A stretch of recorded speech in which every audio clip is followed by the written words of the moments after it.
Hello everybody. It's the VGBits Bitcast, episode 59. And man, has it been a long time. There's been a large pause between these. I think it's been 10 months, actually. Holy shit. Oh, it has been, hasn't it? Yeah, it has. Well, ever since we started focusing on Dungeons and Dragons, we stopped doing a podcast. And lots of breaks have happened in between. And now that we're kind of good again, I think podcasting is okay every now and once in a while. Yeah. Since D&D is kind of turned into a once a month thing at the moment. Against my will. I'd love to run D&D all the time myself, honestly. I think 3 times a week isn't asking too much. No, it wasn't. I mean, like, every week should be D&D week, honestly, in my opinion. I would be thrilled to be able to do something like that. Mm-hmm. But responsibilities and being a grown-up and, all things of that nature that come with becoming older. Yeah. It sucks. I hate getting old. Shit, me too, man. I pulled a muscle in my leg. I thought I tore my muscle in my calf. Dude, it sounded like you did. I was worried. I was worried. I was just doing normal shit. Like, I wasn't running. I wasn't doing it. Like, I was stepping up steps. And it felt like someone had took like a bolt. And my first thought in my head was, my brother hit me in the back of the leg with a bolt. But I was in Texas. He wasn't anywhere near me. And then my leg stopped working. And I'm just like laying on the ground. And I'm loading this truck that's going to a show in Vegas. And the guys are there. And I was directing drive up on my trailer. I just fall on the ground. They assumed I hit myself in the nuts, so they're not helping me. And I'm like panicking, like, oh my God, I'm going to have to go to the hospital. Jesus Christ, man. So that was scary. So eventually my legs started working enough that I could walk. I had to have them help me finish stuff. And the next, I want to say the next 4 or 5 days was pretty much agony. And then it just stopped hurting and started working again. Oh my God. See, exactly what you described, I think when you were talking about the intense pain, it reminded me a good while back. I was playing tennis. And before, it was just before this guy, I invited out, I was trying to find somebody to play tennis with. And I was part of a big gym with tennis courts and all that crap. So I was out there and I was practicing my serve. And I'm sitting there, hitting. Oh, we got some weird echo stuff happening. For me? I don't know. Oh, yeah, you have an echo. I have an echo. I don't hear it on my end. Oh, you know what? I know exactly what it is. Hold on. One of your other microphones is picking up. It's... Yep, that's exactly what it is. If you guys can't tell, we haven't done this in a while. All the normal shit we worked out before stream did not get worked out.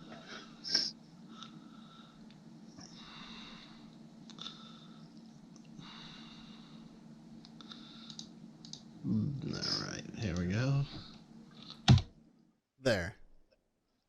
That should get rid of the echo.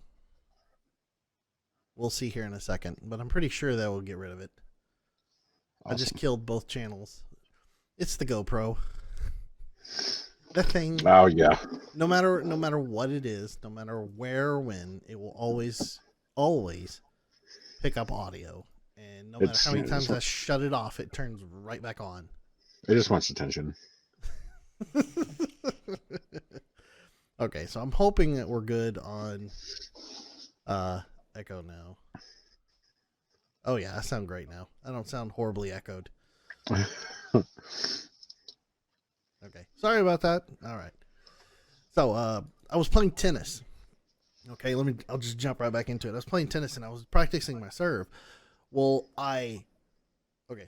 preface this, I hadn't played tennis in years. Mm-hmm. And I hadn't exercised really well in years, and I didn't stretch. So I went and I just whipped as hard as I could because I was, feeling like a badass. And then in my shoulder, my right shoulder, there was a pop. Mm-hmm. It was almost kind of like an audible pop. It was just like, Yeah. I was like, oh, what the hell? I was like, man, this sucks. That hurt. And I'm like, oh, my arm feels like trash now. Like, oh well, this guy's gonna show up. So I forced my way through it. I play an entire 2 sets with the guy, Jesus Christ. and at the end of this, I go home, I go to sleep, I wake up the next day. I literally could not move my right arm at all. It was like stuck, like shoulder to elbow was stuck to my side, but I could do this. Yeah. So I'm like, but I couldn't move it. It was just dead, and it lasted for a week. And I think what had happened is I had either detached a ligament or something in my rotator cuff. Yeah. That just completely wrecked it. And I have lost strength in my right arm versus my left arm now, permanently. Because I never went to the doctor because I'm an idiot. Yeah. Yeah. Let's go to the doctor. Nah. So, someone would say the same about me. As long as the body part still works at the end of the day, Yeah, I kept putting it off too. I was like, you know what? I'll wait till I get to Vegas. If it's still hurting when I get to Vegas, but I'd gotten some mobility back by the time I got there, so I was like, you know what? It feels like it's on the way up, and then I want to say it was just like the next day. It was like I was limping, and then I stopped limping. Oh, there you go. Like you could feel like the muscle just stretch apart, and you're like, oh. You're like, okay, that works. Okay, I'm just gonna keep moving now. Here we go. Let's go. Yeah, I had to make sure like every morning to stretch my calf so it would work. Dang. Yeah, you did some serious damage there, man. Yeah, it sucked, but it's good to go now. Well, that's good. The horror stories of our bodies as we grow older, and I stop and think about this because literally I can say this next month because it's February 1st. I turned 36. Damn. I'm like, oh my God. And then I stop and I'm like, my brother's fixing to turn 40. Holy shit. Yeah, I'm like, oh my God, where's the time gone? It's like all these things I like wanted to do while I was young. It's just like, yeah. To me, it's been a lot of, I got time. I can do that. I got to work. I need to work first. I'll make some money and then I'll have time to go do that. No. I still don't have time or money to do any of that. There is no such thing as time or money anymore. No. I tell you what, ever since newsflash to those who don't know, my wife is pregnant and I will be having my first child ever come May. So this is I mean, honestly, that's like the biggest life-changing event. Now I say that in my life has been a roller coaster ever since the beginning of 2018. Mm-hmm. So now I have one of the biggest life events coming up in May, where I'm going to have a child now that's going to be I'm responsible for it. This is something that I will have to care for. It is a life form. It's just kind of one of the things I'm like, oh my God. Yeah. And Holly has been sitting there going, Daniel, you're nesting now. You're nesting. I'm like, I'm not nesting. She goes, no, you're seriously nesting now. I turn around and I have sold Stormtrooper. Oh, wow. Mm-hmm. I sold Stormtrooper. I sold Stormtrooper's a Polaris ATV. So I've sold it. I've sold a lot of things related to it.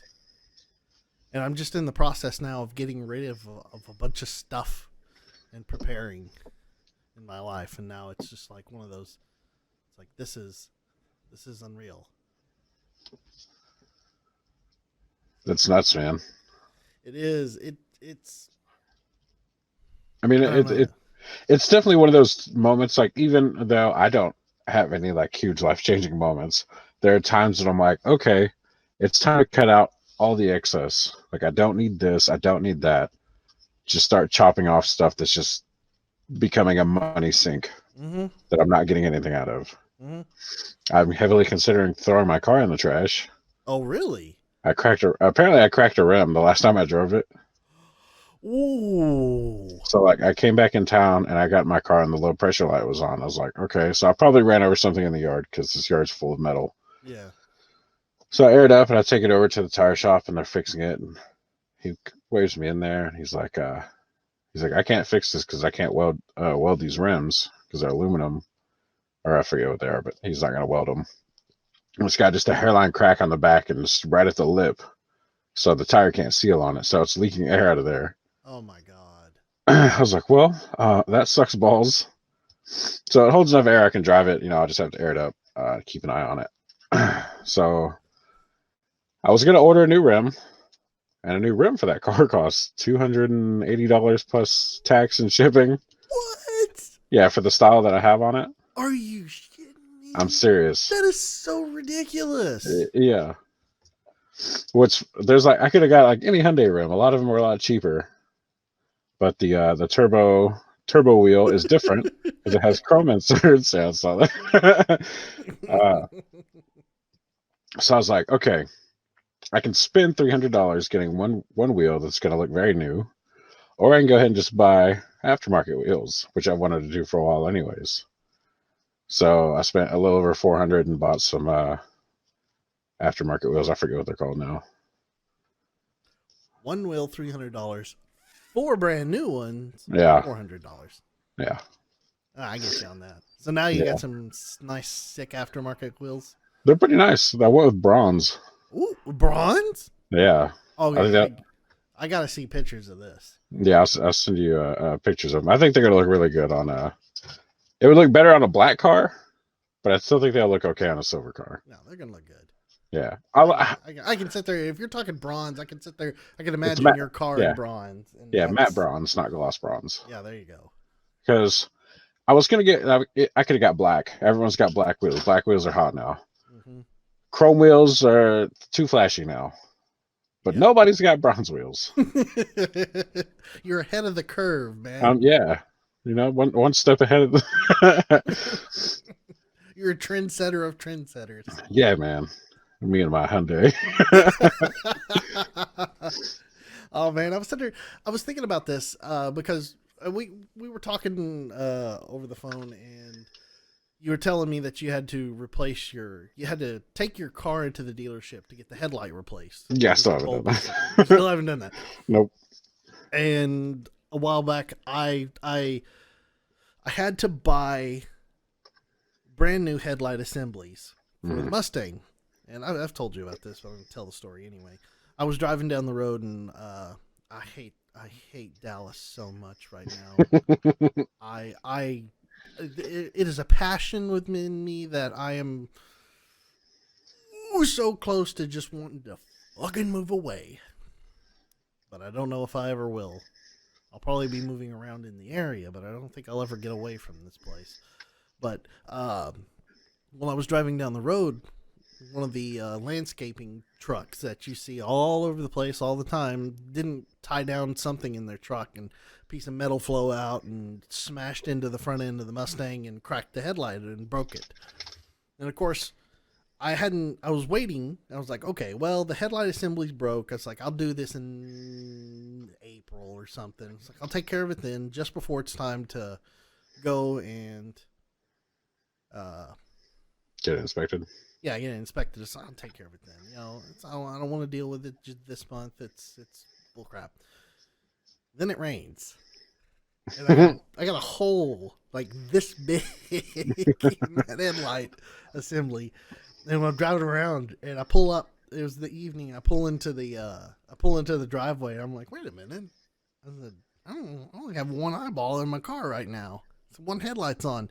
And I get out and look, and that bulb was just obliterated. Yeah. That was inside the headlight. And I was like, oh yeah, water and heat. I'm going to have to do this now. Hot glass, cold water. Yeah. And I had to proceed, as you are going to have to do, with tearing the entire front end of that Mustang off. Yeah. Just to change those assemblies. That is so dumb. I just have to change the light bulb. That's what sucks. That's true.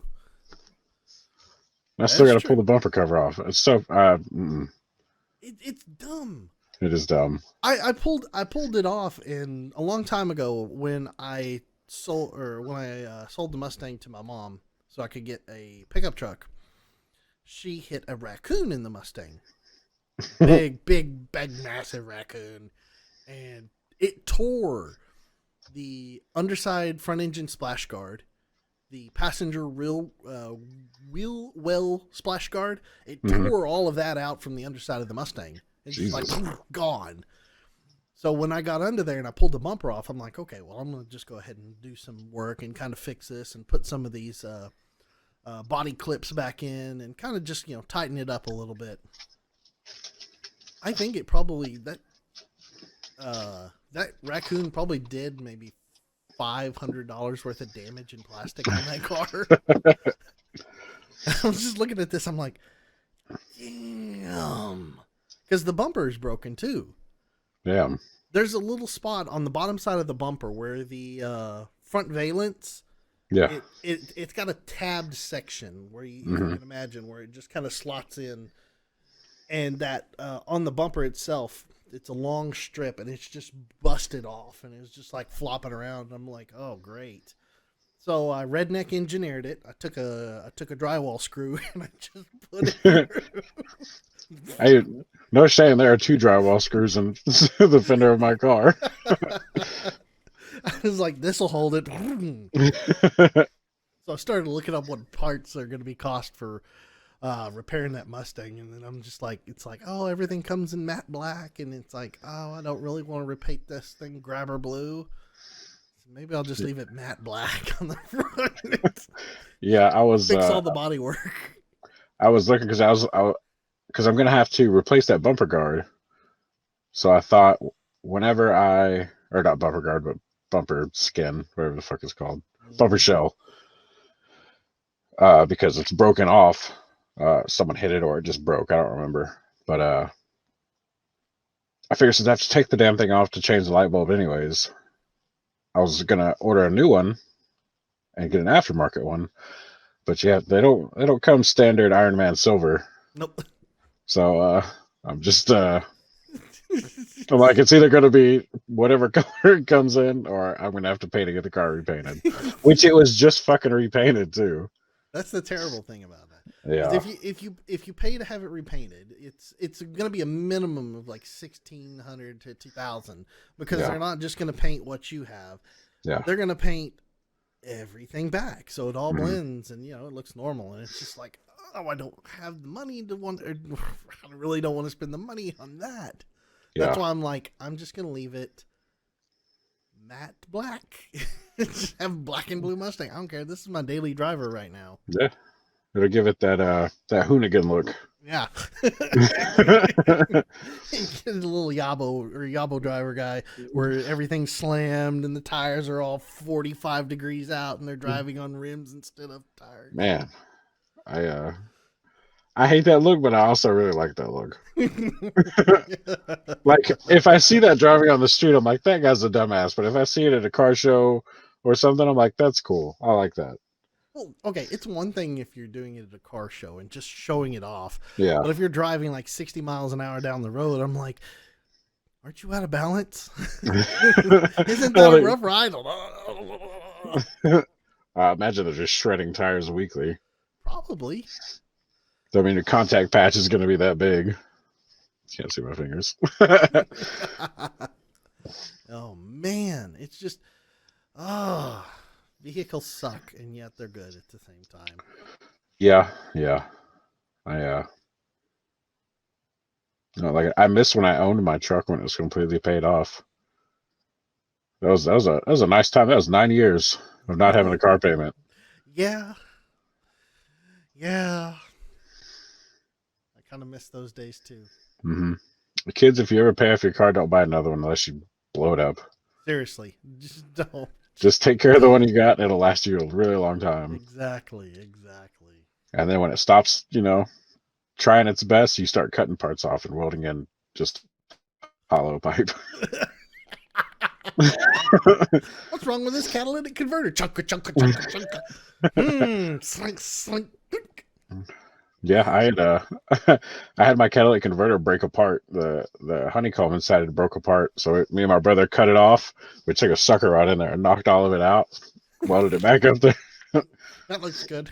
Yeah, it worked great. Passed emissions tests and everything. I don't see how it passes emissions test.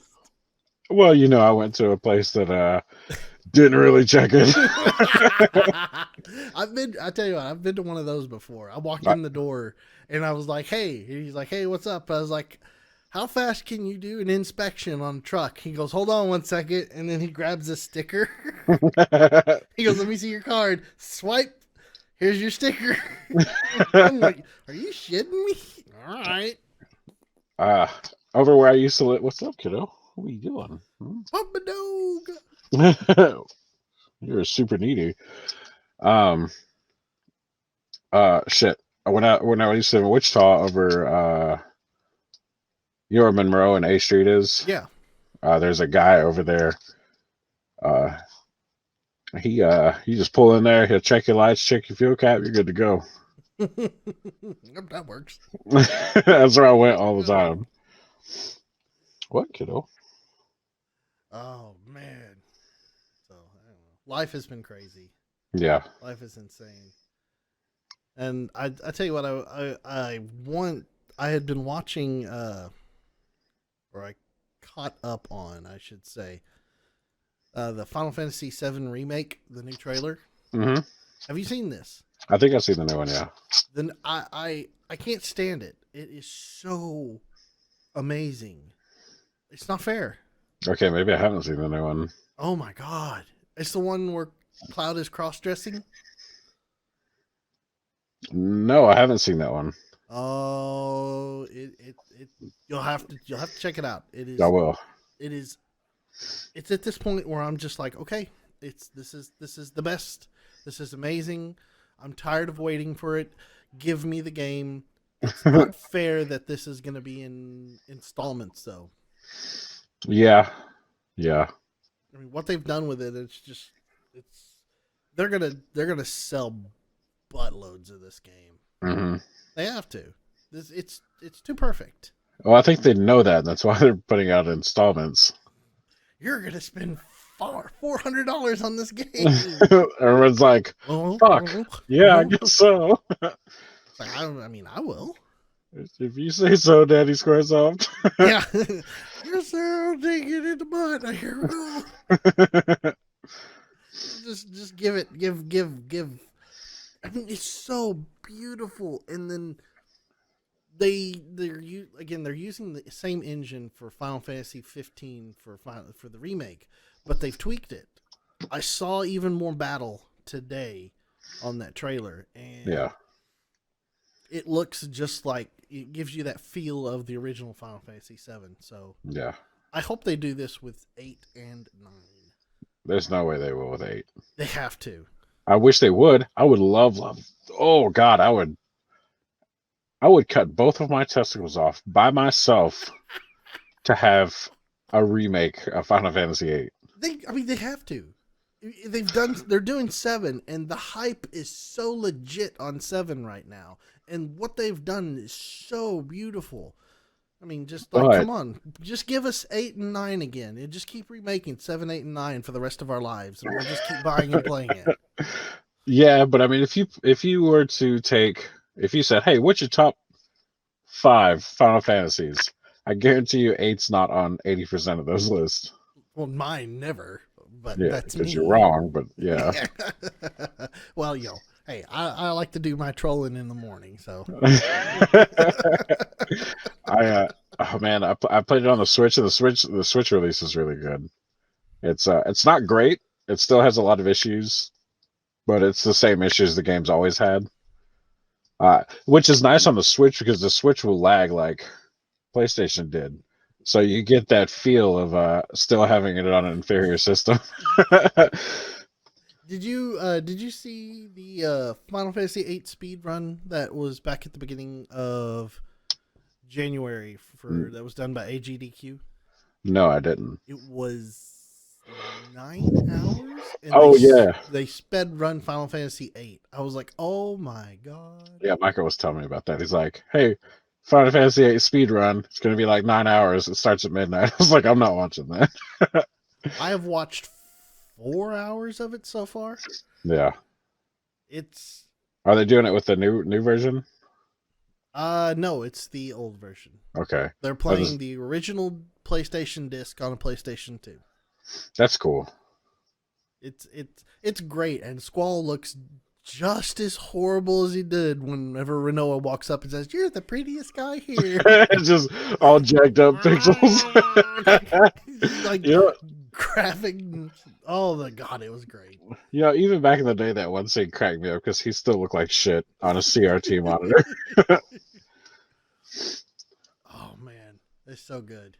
Yeah, that's been my one of the best things about the game being the remaster is all the updated textures for the monsters and for the characters. It looks so good. It makes it so much easier to play.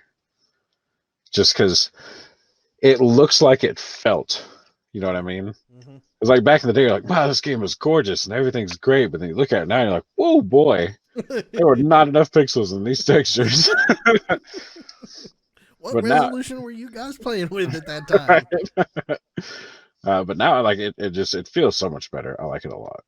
I still haven't beat it because Iceborne released, and I've been playing a lot of that. You've been playing what? Iceborne, Monster Hunter Iceborne. Oh, that's right. I saw that it was. When I saw it come out, I was like, "Well, there goes TJ's life." Yep. Yeah, that's pretty much all I have done since it come out is play Iceborne. I can honestly say I have not played anything. I keep buying games, but I don't play them. Just building that collection. Yes, building a collection of unopened games. I'm so smooth. Actually, I did lie. I was playing a little bit of Crystallis today on the NES. I loaded it up. What is that? I haven't heard of it. No wonder I haven't heard of it. Yes. old games. I was going back and I was playing a little bit of it, and I was playing a little bit of Legacy of the Wizard, and I'm like, these are games that I love, and I was like, I just want to play these. So that's all I've felt like doing now. It's just like playing old NES games. So that poor Switch of mine, it just doesn't do anything now. Same. Mine's right over there, still in the case. Mine's right here on the desk, in all its white and blue custom painted glory. Hadn't done anything. Oh, that reminds me. This pissed me off. I'm gonna go off on a tangent here because it's what we do. Mm-hmm. I took my, I have two Switches. I have the one that I bought with the custom colors that I'll never sell because one of a kind. The other one was the original Switch I bought. And I took that original Switch to GameStop, and I'm like, okay, I'm gonna sell this at GameStop. It's like I just want to get rid of it. I looked up on GameStop's website. They're like, hey, we'll pay you $160. I'm like, cool, I'll take it. It's fine. I take it in there, and the dude's like, I'll give you $120 for it. I'm like, what? He goes, yeah. I said, your website said $160. He goes, oh, that's for version 2. This is version 1. I'm like, are you freaking serious? I was like, it's the same console. There's no damn difference between version 1 and version 2 other than the box art that it came in. And they want to give you $40 less. And then I went and looked on their website to see how much the used consoles that they were selling them for. Mm-hmm. Version 2, they're selling it for $279. Version 1, they're selling it for $269. Wow. There's a $10 difference between what they're selling, but by God, they're going to give you $40 less for that first version. I'm just like, I think I'm just going to keep this. You know what? It's first version, so it's gonna be worth something later to somebody. It's just like, I'm just gonna hold on to this and just put it back in the damn closet. It's like, I really don't need this, but you know what? Sure, I'll just keep it. It Yeah. just made me mad. I was fuming. I'm just like, fuck it, forget it. Just not gonna deal with this. Mm-hmm. It just pisses me off. I'll tell you what. Get rid of the excess, and I can't even get rid of the excess. So since we're talking about video games, what pisses us off, I got Star Wars Fallen Order. Yes. As a gift, a birthday gift, or Christmas. I don't remember now. Was my dog yelling? And that is one of the best looking unfinished games I've ever played. Best looking unfinished games? It's so good. Like, I really, really, really love the game. I love the story. I love the characters. I love the art. The level designs. The combat's pretty good. The level system's nice. Like the skill tree, really great. But the first hour I played it, I fell through the floor more times in that game than I have in any other game. You kidding me? Just, there was one point where you have to run through. It's a train. You're running through the train. You go through a door, and you're supposed to jump on this wall and climb up. I jumped to the wall and went right through it, fell through the floor, and out off the map. You know what your problem was? Is EA made it so that wall was DLC. Apparently. But there's no DLC for the game, which I think is nice. They have done, actually EA has done right by that, and they have not done anything DLC related to it. What makes me I'm assuming this is the single player Star Wars game that got canceled like a year ago. And then I think the game was almost finished, and whoever took over it was like, yeah, we'll fucking nail some shit down and it's good to go. Because a lot of animations weren't finished. So, like, whenever you open chests, you have a little robot. I forget what his name is, BD10 or something. And he jumps into the chest and rummages around in there, and it shakes the chest, and it jumps out and gives you what you found. Whenever you swim, the swimming's well done, really, actually. There's chests under the water. You get the chest, there's almost no animation for it. Your character like swims at it, and then he grabs the chest like this and does this to open it. And then the chest starts to shake, like BD10 jumped in there, but he's still on your back, and your character talks to BD10 underwater, mind you. And instead of making it sound like he's underwater, they just muffled it really quietly. So it's just like really good job. I'm just like, this is so bad. This is really fucking the game up for me, man. And I mean, it's so frustrating because I'm sure you've seen the game. Mm-hmm. It looks gorgeous. It's such a beautiful game, and then just some little dumb shit like that really fucks with you. I had heard that there's an instance where, because it's rather open, is what the game is, and you go to different places, and early on in the game, if you go to a particular planet, I can't remember what it's called, there's a long jump. You're not supposed to be able to clear that jump until I'm pretty sure I know where it is. Until you get a particular force power to make that jump. Yeah. And people earlier on found a way to make the jump and clear the jump and continue on and play. Well, when they did that, they get stuck because they can't get back. And then they would have to start completely over. Oh. They just have to, because there's no fix. Yeah. EA is like, just don't go there. Like, you're not supposed to go there yet, so don't do that. That's another thing too. They put a lot of invisible walls up, which I think in this day and age is unacceptable.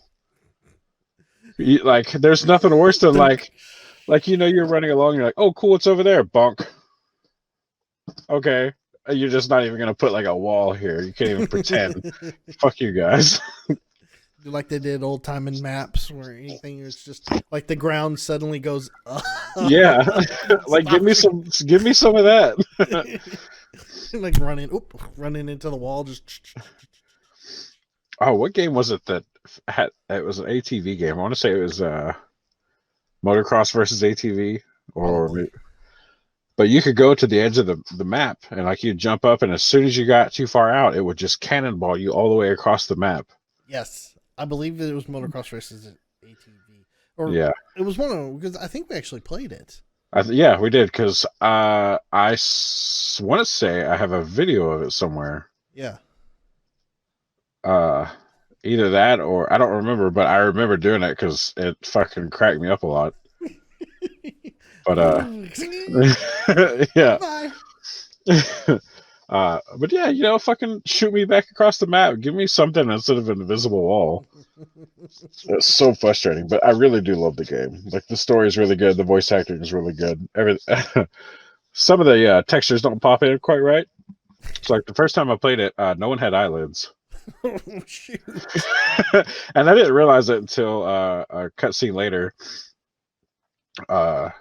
It's probably the second cutscene or so you get to, and you're running from someone from the Order, this evil people, and you go to jump on a ship, and there's a woman up there, and she's firing a blaster at the person chasing you. She has no eyelids, so her eyes are bugging. She is tripping the fuck out. I was like, wow, she looks real scared. So that the cutscene, we get on the ship and things are going on, and she's like talking to you normal, and her eyes are still huge. We're just like, okay, something bad has happened. Like, back off on the drugs, okay? Right. I was like, she looks like my Aunt Kathy, just bugging the fuck out. Oh man, it's good shit, man. I had a really good laugh at it.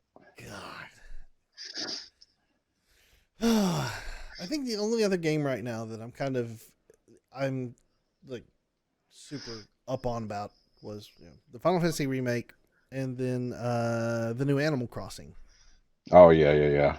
I am so stoked about that. They've made a new Switch. There's Animal Crossing Switch, and I'm like that's not fair. I don't need to buy another Switch. Stop that. Yeah. But this is what drives me insane. Is when I looked at the Switch and all of the announcements to it, it's not the island. You're based on the island, but it's not one island per card, per game. Mm-hmm. All your stuff is stored on that card.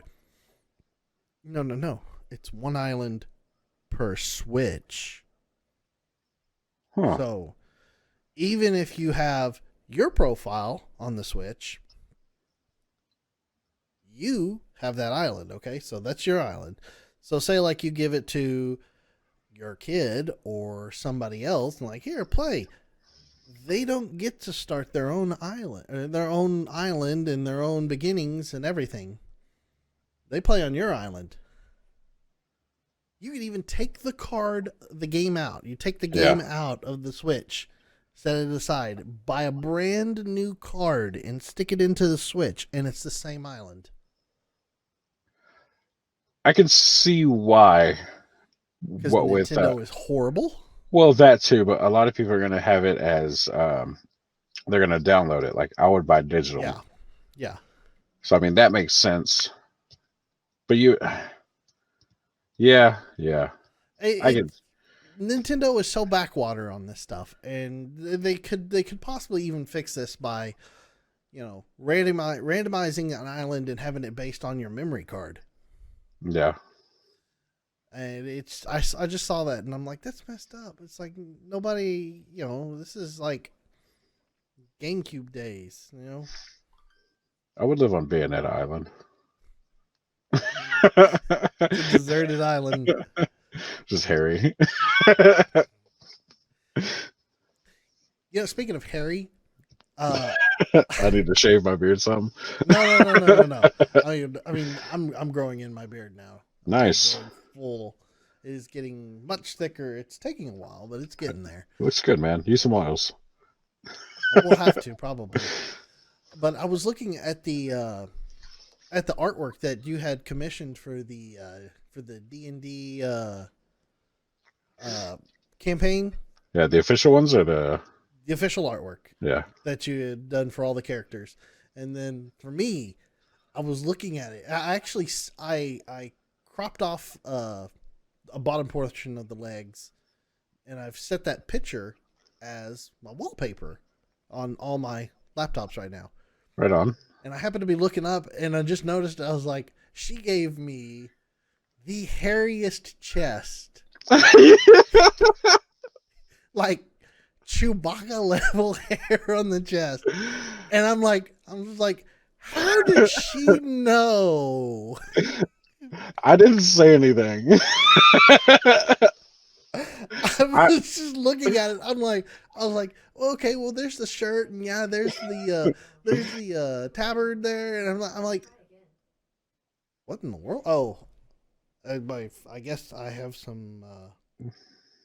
I didn't put my phone on vibrate, but I was looking. I was like, there is so much hair coming off my chest in that picture, and I didn't notice it until it got huge on my 65-inch TV right up here. And I'm just like, whoa! It's so I hilarious. honestly, I didn't notice that, or maybe I did. I was just like, that looks right. That works. Oh, that's so funny. Ow. It was hilarious. But I saw that, and I've been looking at it. That's where the pirate bard came from on the tweet that I was talking about. It's like, I'm going to rehash this, and I'm going to be a pirate bard now, and then I will wear the hat. I just have to get a campaign that I can actually participate in as a character instead of a DM. Right? Yeah. Oh God, I want to play so bad. I want to move y'all along. Me too. Y'all, and God, you're so close to. That's what's killing me. I was almost okay with playing without Cody or Curtis, but I need them there because I need some character shit resolved, and I need them both to be there. So like Cody was like, just play Curtis. I'm like, no, god damn it, get your shit together. Like, we gotta do this. We've got to get through. We're almost there. The homebrew is right around the corner. I have a thing. I'm so desperate for the thing to put the thing out there, and y'all go, oh my God, and then all the stuff. Mm-hmm. It's so hard because I'm just sitting on all this fun stuff, and I'm just like, now I gotta wait. Yep. Now I gotta wait. Believe me, dude, that's literally all I'm thinking about. When I'm at work, I'm like, man, I'm like prepping all this stuff in my head, and I know because a lot of the stuff that I wanted to do hasn't been able to happen. So like all these conversations I want to have just won't happen, and then Penelope's going to kill Grim, and I think she could.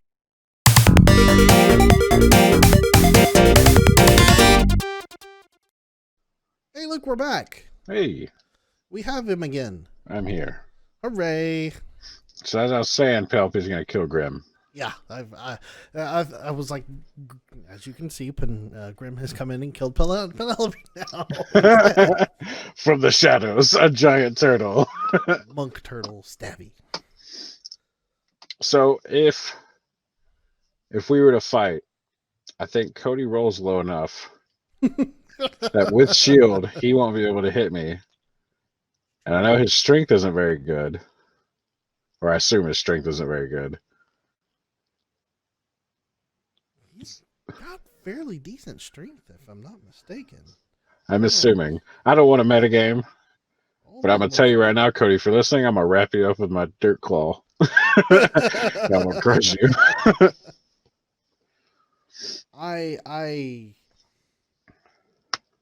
I'll look it up later. I really want to get into the finite, because you were when we were talking over the phone, and you told me, like, I am totally going to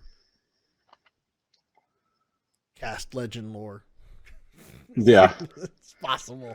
And I'm just sitting there, I'm like, oh, so many things are fixing to come out because of this. This is not good. As soon as you said it can cast legend lore, I was like, cool. You said 3 times, I was like, yep, I know what I'm using that on. I'm excited that you're willing to deal with the curse that is on it. I'm super psyched to see what curse it is too. It's been super hard not to metagame. I'm like, I should look that up to see what it is. It's like, nope, you're just gonna deal with it because you already committed to it. If it steals my soul, then I'm okay with it. I'm excited because it's one of those things where it could be absolutely hilarious if it works out exactly right. Mm-hmm. But we'll have to see. Yeah, it's just it makes me want to play. That's why I posted. I was like, I've got a 3-hour block today, right now. Something has happened. I have time. Are we all available? No. Damn. I was like, fuck yeah, D&D, and everybody's like, nope, working, doing stuff. Like, fuck you guys, man. God damn it. It's like unicorn moments where things line up.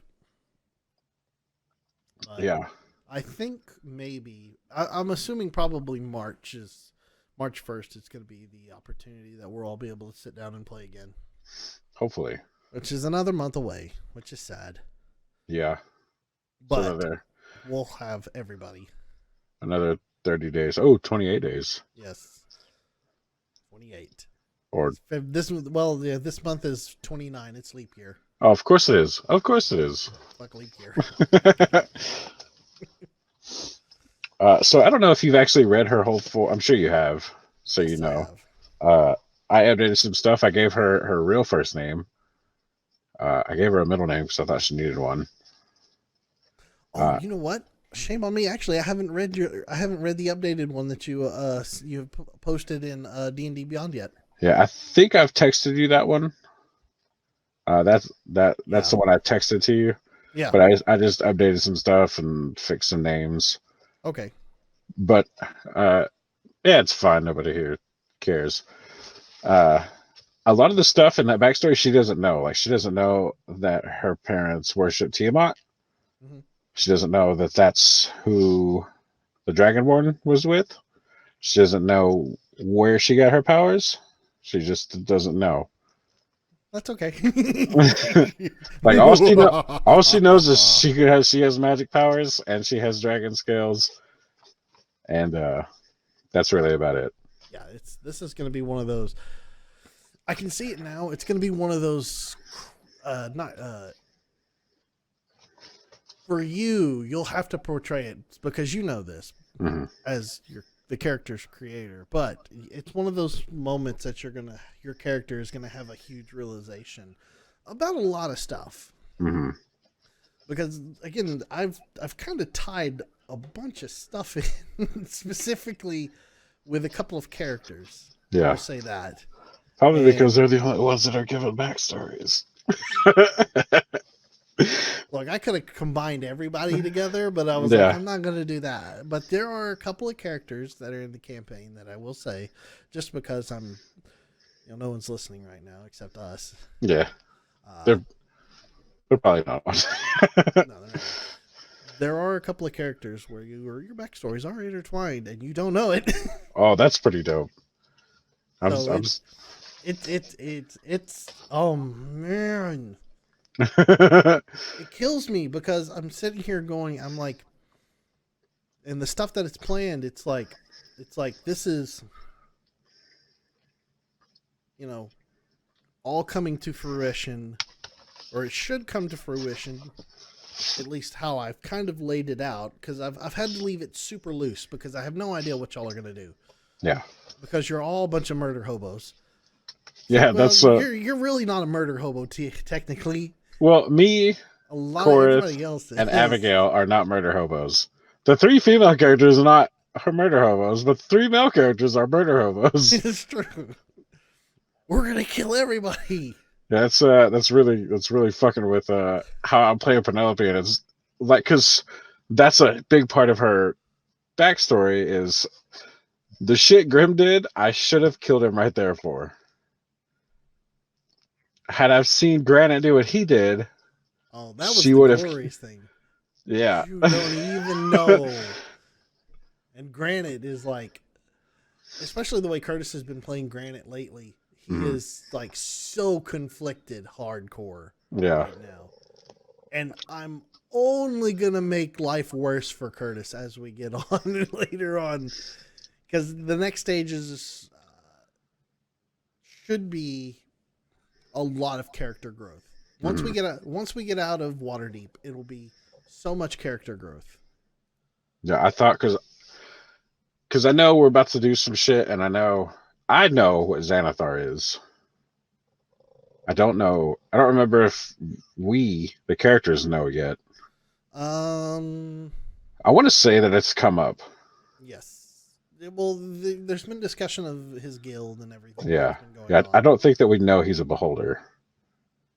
Probably, is he a beholder? I don't think we know. He's a beholder. I don't believe everybody that y'all know he's a beholder. You just know that his group is behind a lot of the shenanigans going on right now. But Penelope's about to know. Penelope's about to know a lot the party's not going to know. I'm curious. Well, see, that's the thing is I'm curious if Penelope is she going to ask about the dragon, the horde of the dragon, the gold. Stop it sounds like your dog sounds like a frog. That's her sub-vocal growl. She's just letting me know people are about. I'm curious if Penelope is going to ask about the dragon, the horde of golden coins that's supposedly hidden. Because y'all do know that. Y'all know that's kind of y'all have all been told that's the reason why things are going crazy. Yeah. Give me 1 second. Sure.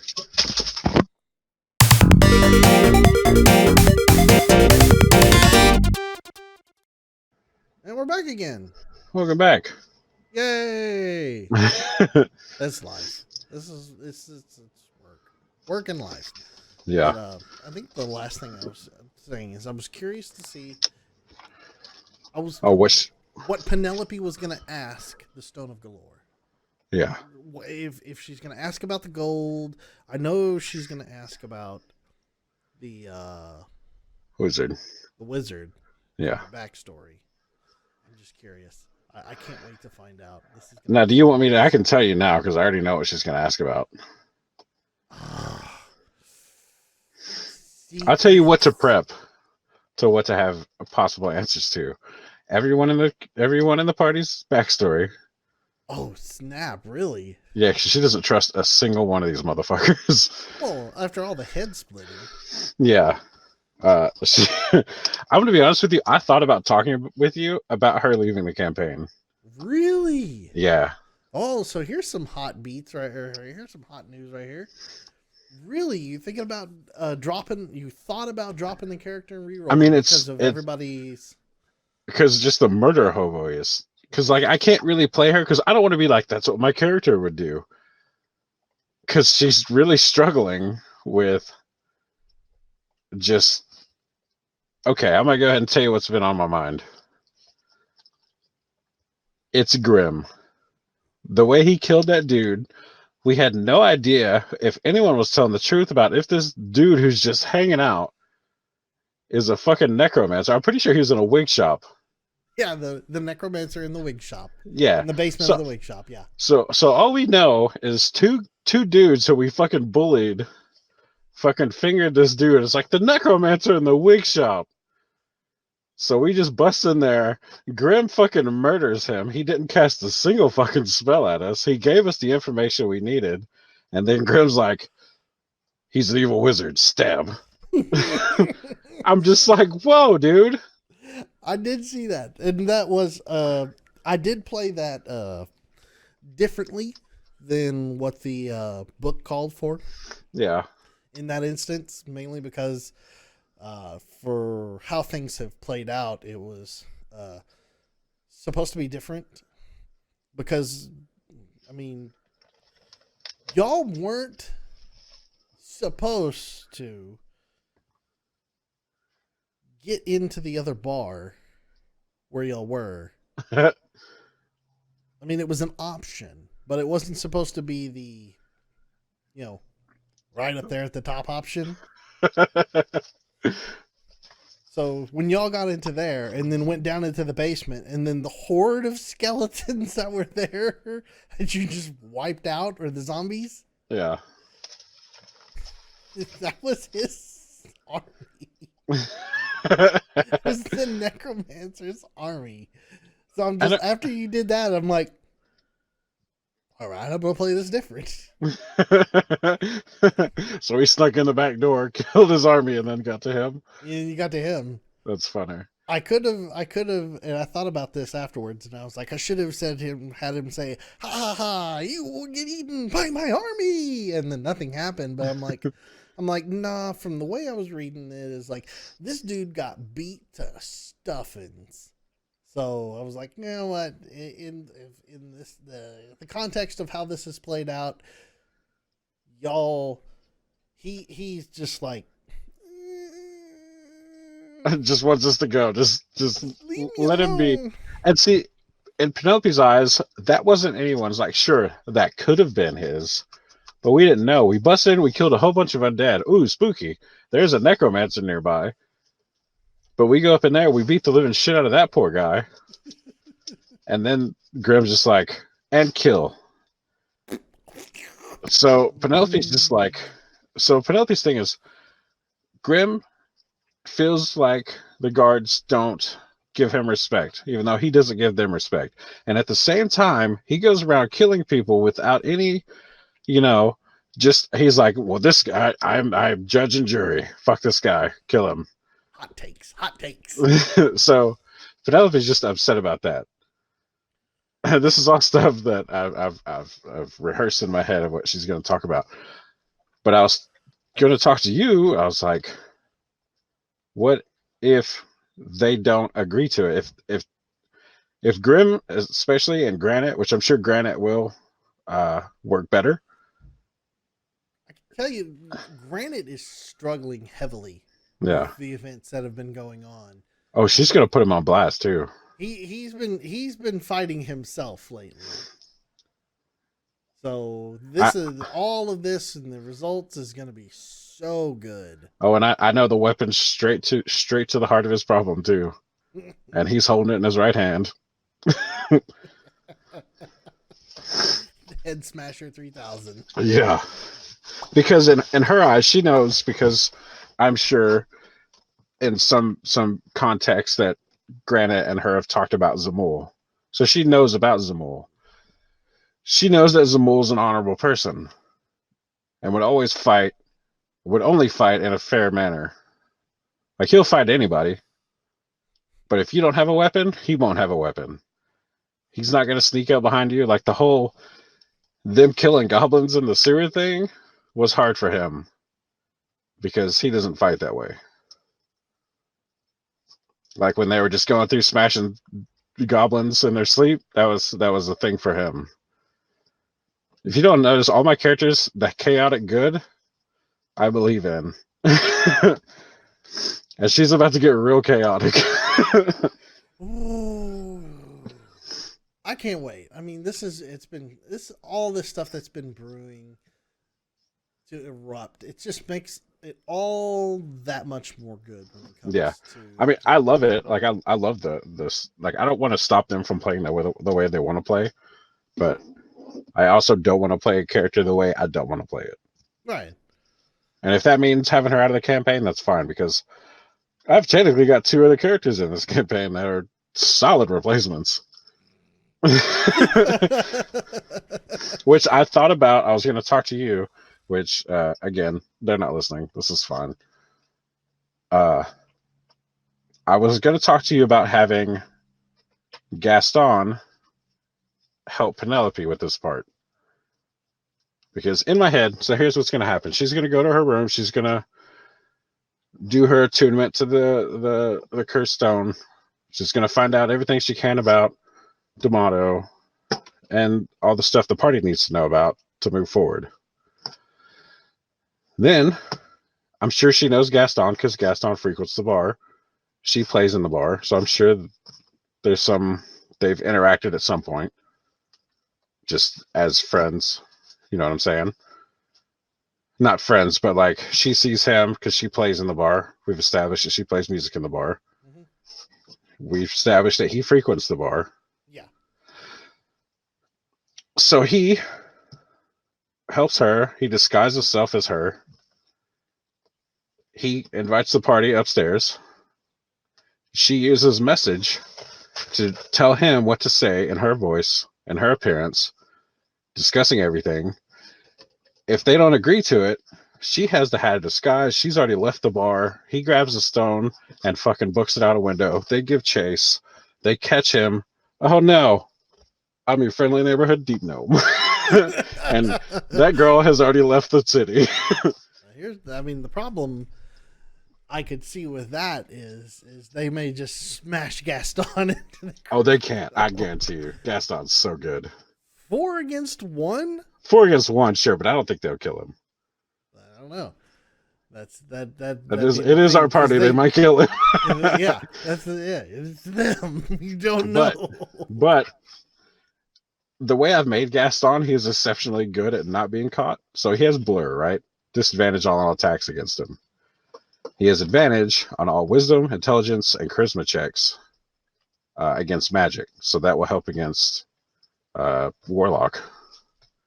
So hold person, real hard to get him with. Super high dexterity, high AC. He's good to go, man. In my head, it works out. I'm sure he'd fucking never make it to the bar because the dice will never give you what you want. Because the problem is Granite, honestly. Yeah, I thought about that. I was like, Granite would take it the hardest. He would have the hardest part with that. Well, Granite would literally smash Gaston with one hit because the bastard is just so strong. That's true. All his stats are ridiculous. It's like just way up there. But see, every time I look at Granite, I'm like, this is impossible. But see, that's why, because Gaston has extremely high initiative. I think he's +8 for initiative. Dang. So if we had to roll initiative, I'm almost certain I'll be ahead of him. I will make sure Gaston is never within 5 feet of anyone as he's talking to the party, you know? So he stays out of disengage range. So in my head, it works out great. It's a cool story moment. Penelope makes an escape. The party's real mad about that. They get their stone anyways. Or she keeps it and just had maybe written down everything they need to know. Gives it to Gaston. Well, the only thing I could see the issue with that is if Penelope were to keep it, I don't think she would survive. Really? Yes. Well, she's out of the campaign as far as we know. She's maybe out of the campaign. Maybe out of luck in life as well. That sounds like a problem for a one shot.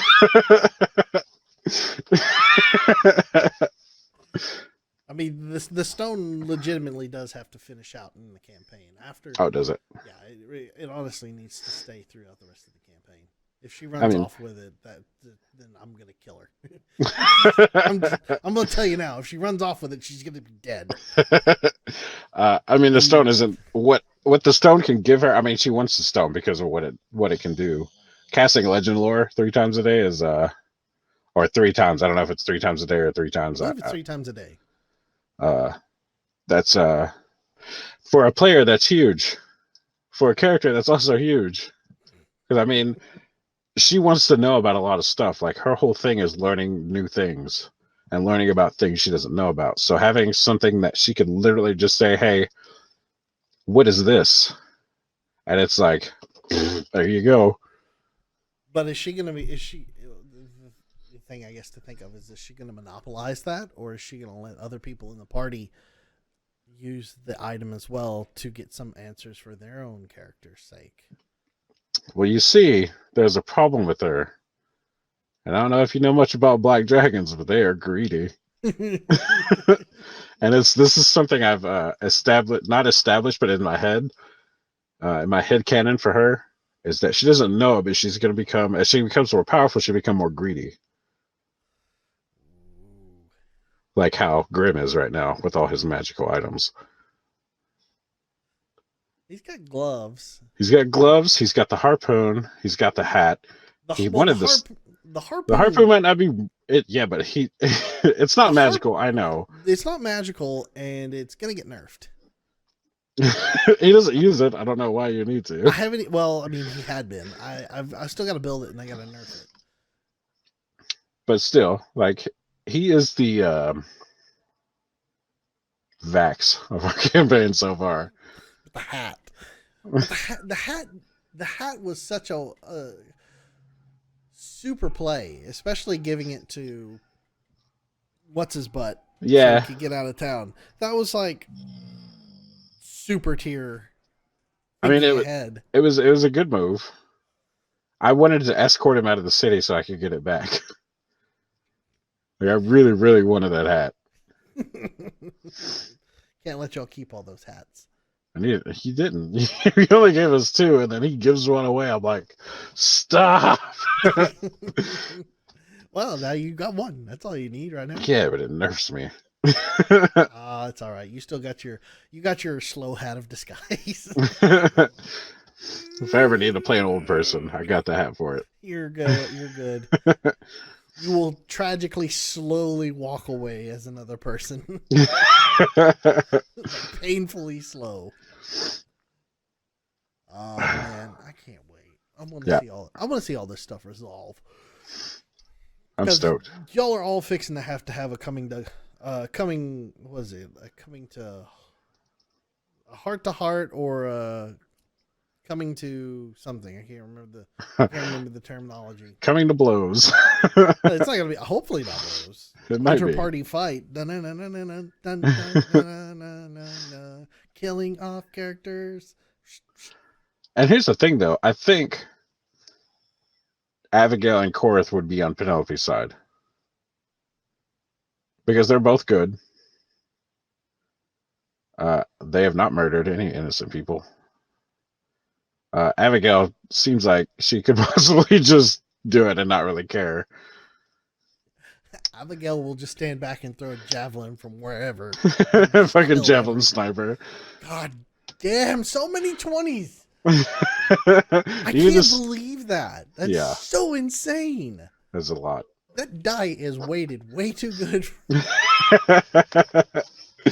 Like sniper. I think he's the yin to Cody's yang. That's true. You got to have somebody to be able to balance it out. Because we have 2 people who roll real terrible.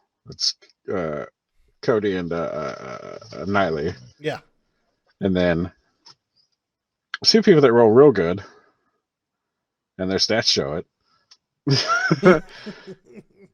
And then you got me and Matt, who are just kind of there. Hit that median right there in the middle. We're not doing any ton of damage. We're not missing a whole lot. Just par for the course.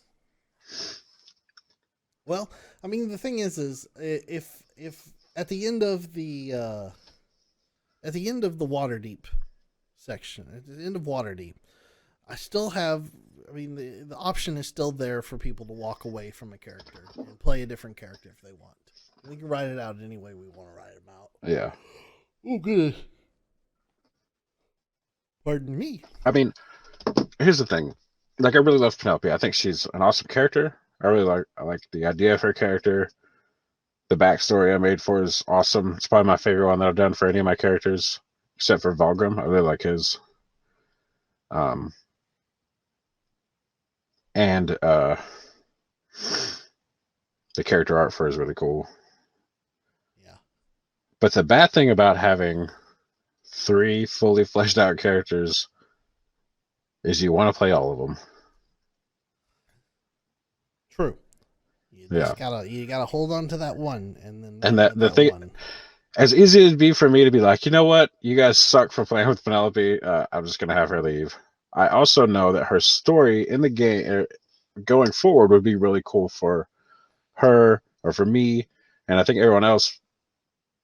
It would be a lot of fun. Plus, I think you can do a lot of cool stuff with it. Oh, trust me. Like I said, I've had a lot of time. Yeah. To like flesh out a bunch of stuff when it comes to like the story and overall.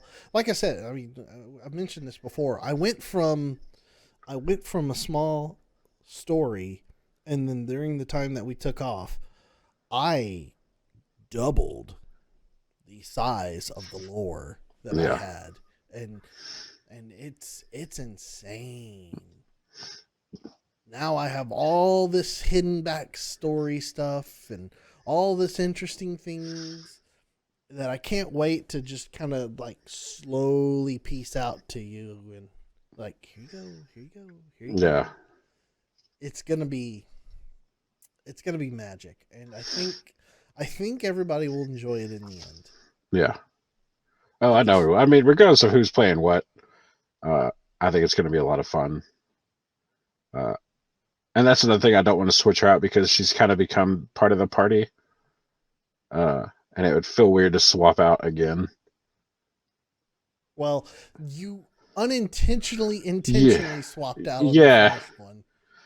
Like, if I'd had more time, I wouldn't have picked her. I would have gone with Gaston instead. That would have been interesting. Yeah. That'd have been fun to figure out how to get him in, because luckily her backstory just worked to where we could just it's weird to have a 12-year-old in the party. Which I think is funny as shit, especially since she's the one that is the face more often than not. A little too much charisma there. She is very charismatic, which I think that's more of a because Zamul is the exact same way as her, but I think I make characters who don't want to fuck around too much. Yeah. Like, debating is boring. Plan on the move. That's the thing with all D&D, though, is from what I've seen, is everybody gets vapor lock on trying to figure out what to do next. Mm-hmm. What should we do next? Freeze. Yep. My ADD is not like that. That's why I will kick a door down. It's two characters that have kicked doors in. I will say, I do miss Zamul, because Zamul was just such a fun character. Yeah, he was really great. And to have murdered him in the campaign, really... That was real unfortunate. Not intentional at all, because I literally was like, man, I'm gonna have Zamul come back later on. TJ's gonna be like, Zamul.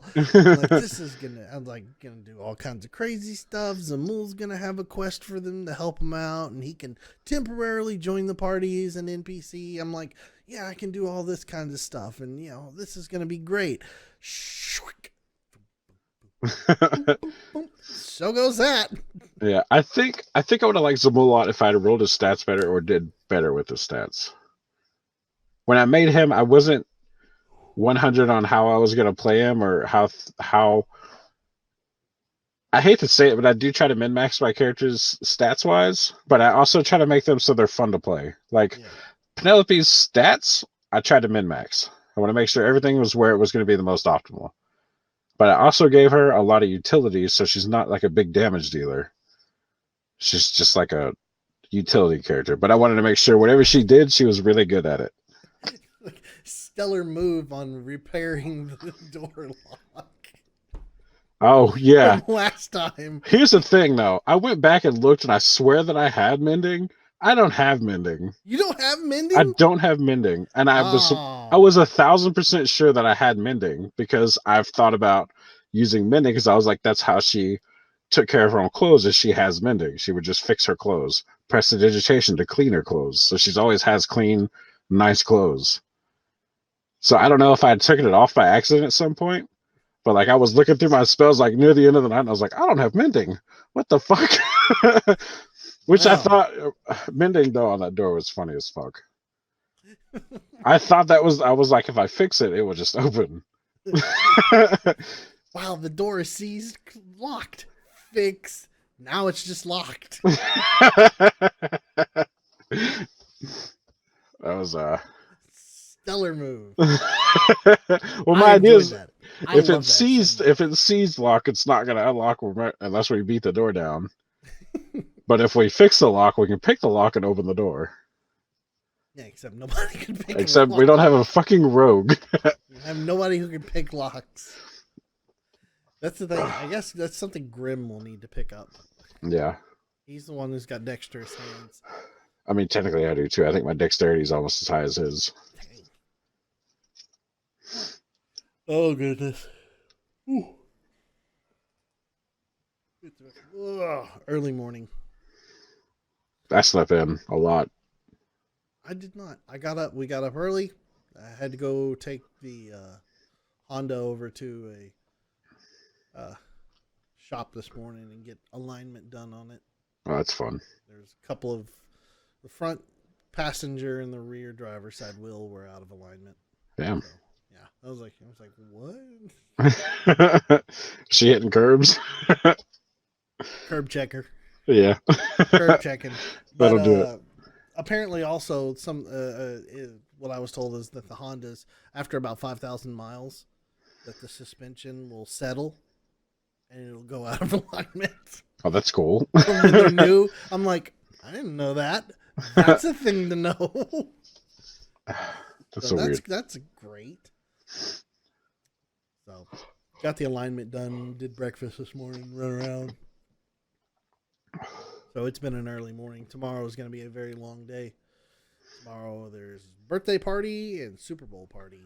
Oh, fun. Oh, that's right. Tomorrow's Super Bowl. Yep. Who's in it? Kansas City and... Chiefs and the 49ers. Really? Go Chiefs. I'm surprised the Chiefs. Chiefs? I tell you what. My knowledge of the Chiefs is about 10 years old. Okay. The quarterback of the Chiefs, his name is Patrick Mahomes. He was the quarterback of Texas Tech in college. Dude can throw a bullet off his back foot while falling down like 80 yards and still pin it on the guy like in his hands. Damn. It's sick at how accurate this guy is. I think it's going to be a good Super Bowl. That's dope. I won't watch it, but that's dope. I didn't have any plans on watching it until I got invited to a Super Bowl party. I'm like, well, I guess I'm going to watch the Super Bowl now. Right on. Here we go. Go Chiefs. Yay, Chiefs. Because I hate the 49ers. Really? Yes, I can't help it. You know, when I first started watching football, it was back when Dallas was winning Super Bowls. Like the first year I started watching football, Dallas won the Super Bowl. Yeah. So, you know, cheering for Dallas and then Dallas wins the Super Bowl. It's like, oh, well, this is nice. Yeah. And then the next year, Dallas wins another Super Bowl. And I'm like, oh, this is wonderful. And then the year after that, San Francisco steals the opportunity for Dallas to get another Super Bowl. And then I'm pissed. You sons of bitches. So then I hate San Francisco at that point. And then the year after that, Dallas wins another Super Bowl. So that's how how I like the Broncos. The year I started watching them, they won the Super Bowl. And I was like, yeah, fuck yeah, that's cool. And then they won the Super Bowl again, and then John Elway retired. And then they haven't won a Super Bowl since. Yeah. Poor Broncos. Yeah. They got a cool logo, though. It is. When they changed from just the D and the stallion to the actual just stylized stallion on the helmets, it was a nice touch. It was very, I really like that. I'm a fan of it. I think, actually, that's not true. I was a fan of them playing quarterback Club 98. Yeah, I know. Hail Mary, Hail Mary, Hail Mary, Hail Mary, Hail Mary, Hail Mary. I don't think I won. Oh, I did win, didn't I? Yes. You ran 4 down nonstop. I'd stop you 3 times, and on the 4th one, you connect. I'm like, every son time. of a bitch, are you serious? Hail Mary, Hail Mary, Hail Mary, Hail Mary. They weren't all Hail Marys. I was throwing, I think, shotgun formation. And... Hail Marys and go routes, man. You just ran straight down the damn field. Listen, you knew what was coming, and you still let it go. I'd sit there and do everything. I'd run man. I'd run zone. I'd run protect deep. I could not stop it. It just, the game was like, well, he's going to make 1 out of 4 no matter what. Like, you can't give me something? A bone here? Oh, man. And we never, ever, ever played Madden together again. Never. You were so mad. The last time we played Madden was on the PlayStation 3, the fat one that came out that you got right off the bat. That was it. You bought that, you bought the game, and then we played, and then that was the last time we ever played Madden again. Yep. I think that was actually the last Madden I ever played. I got tired of Madden not long after that, though. Yeah. Because it was just like, I'm done. Because I couldn't beat Curtis when we played Madden, so I was like, We'd sit there. Curtis and I would sit there and play season. We'd simulate and run a whole season. We'd all play each other's games. We'd both go undefeated. We'd be in the Super Bowl. And then I could never beat him. Yeah. I'm done. I'm done with sports games. No. Forget it. Let me play NHL 94. Go back to the Super Nintendo. Because the only way you could ever score a goal in NHL 94 was you have to go around the outside of the goal, slip around the backside, hook inside, and then shoot real quick in the corner. While the goalie is like way over here, you go over here and shoot in. That's the only way. It's like, God. Or you could play John Elway Quarterback Club for the NES. Mm-hmm. And then do, what was it? Punt return. There's a special punt return that for some reason, the character speed was set to, would like buffer underflow and cycle to the top end of how fast a character could run. So as soon as he catch the football, he'd like take off like a bolt of lightning, and he'd run like blitz fast, like you could sit there and do laps around the entire football field. None of the other team would ever catch up. They'd all be sit there, their little legs are running like this. And then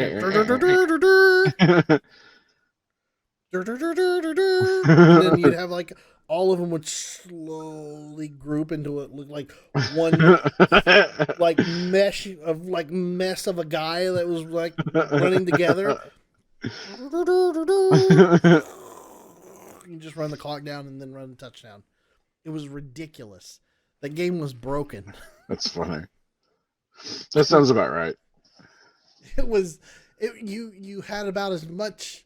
You could win about as well as playing one of those old vibrating football games. You put the football in his hand and go, on. Go. Touch. He's down. The sports games were never my favorite. Like, even the basketball games, like I liked them, like NBA Jam. We played a lot of that. Oh, God. Especially, we played it on the channel, didn't we? We did.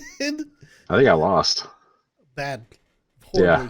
I apologize for the beating that I put on you on that. It's all right, man. Like, I played that when it came. Well, not when it came out, but when it was relevant to play. In the arcades. Or like a Pizza Hut, man.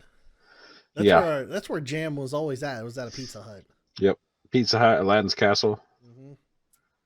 NBA Jam. But yeah, I've never really liked sports games. Like racing games have always been my thing. Fighting games a close second. I wish there's one thing that I do. I wish in my prime when I was playing Need for Speed Underground 2, when I had monster ability playing racing with keyboard and mouse. Mm-hmm. I wish I would have had the opportunity to race you on there. I think we did. I think because I remember you were playing with the mouse and keyboard, and me and Michael were using controller. Yeah, I like spanked the shit out of Alan in that game with mouse and keyboard, and he's like, "How are you doing that?" Like,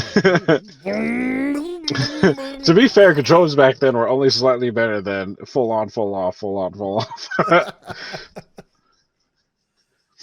Oh. Yeah, man, I've got Forza ready to go. Forza's so new, though. It is, yeah. I will totally suck. I know I'm going to be terrible. It's hard to go from like arcade racer like Need for Speed to arcade sim like Forza or Gran Turismo. Because in Need for Speed, braking is sort of like a thing you might need to do at some point. Mm-hmm. In Forza, you want to brake a lot. Braking is your friend. And a lot of people struggle with that. I thought about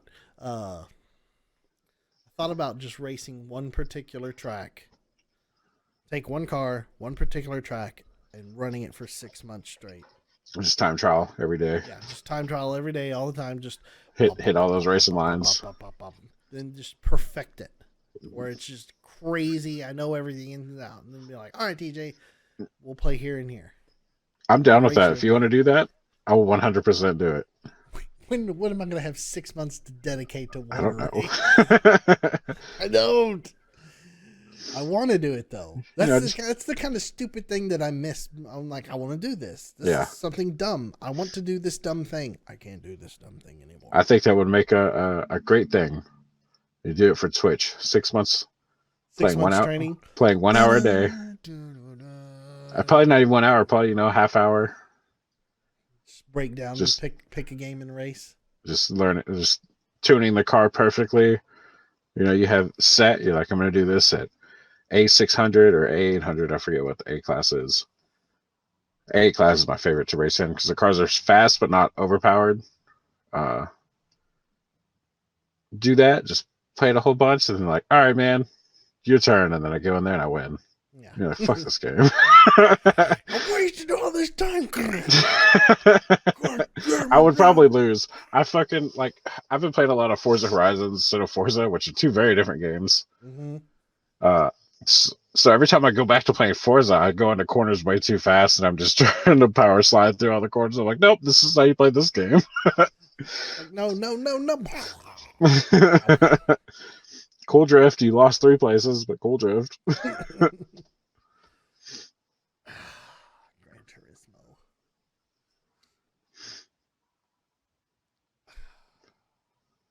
I miss playing video games with you guys. I played Grand Theft Auto with Michael today.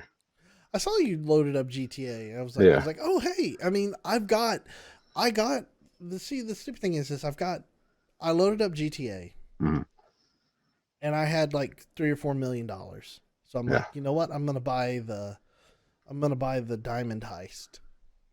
The arcade. So I bought the arcade, and I got all the stuff to get to the point to where the heist can start. Yeah. And we're just, I guess it's all the preps are available right now. And yeah. And I've stopped. That's actually what we did today. We spent a couple hours doing all the prep. I think we're 75% of the way through the prep, and it took hours. Yeah. It's a lot. I haven't even started the prep. I didn't know, man. I would have been like, hey, you're busy all day, too. Yeah, well, I was gone, and I think it was like until 2 o'clock. It was about 2 o'clock. I sat down, and I had a couple of hours, and then we went and grocery shopped, and then come back.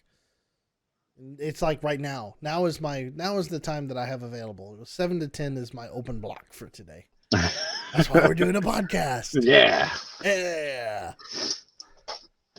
But yeah, man, like if you see me on and I'm not doing anything, or if it's the weekend,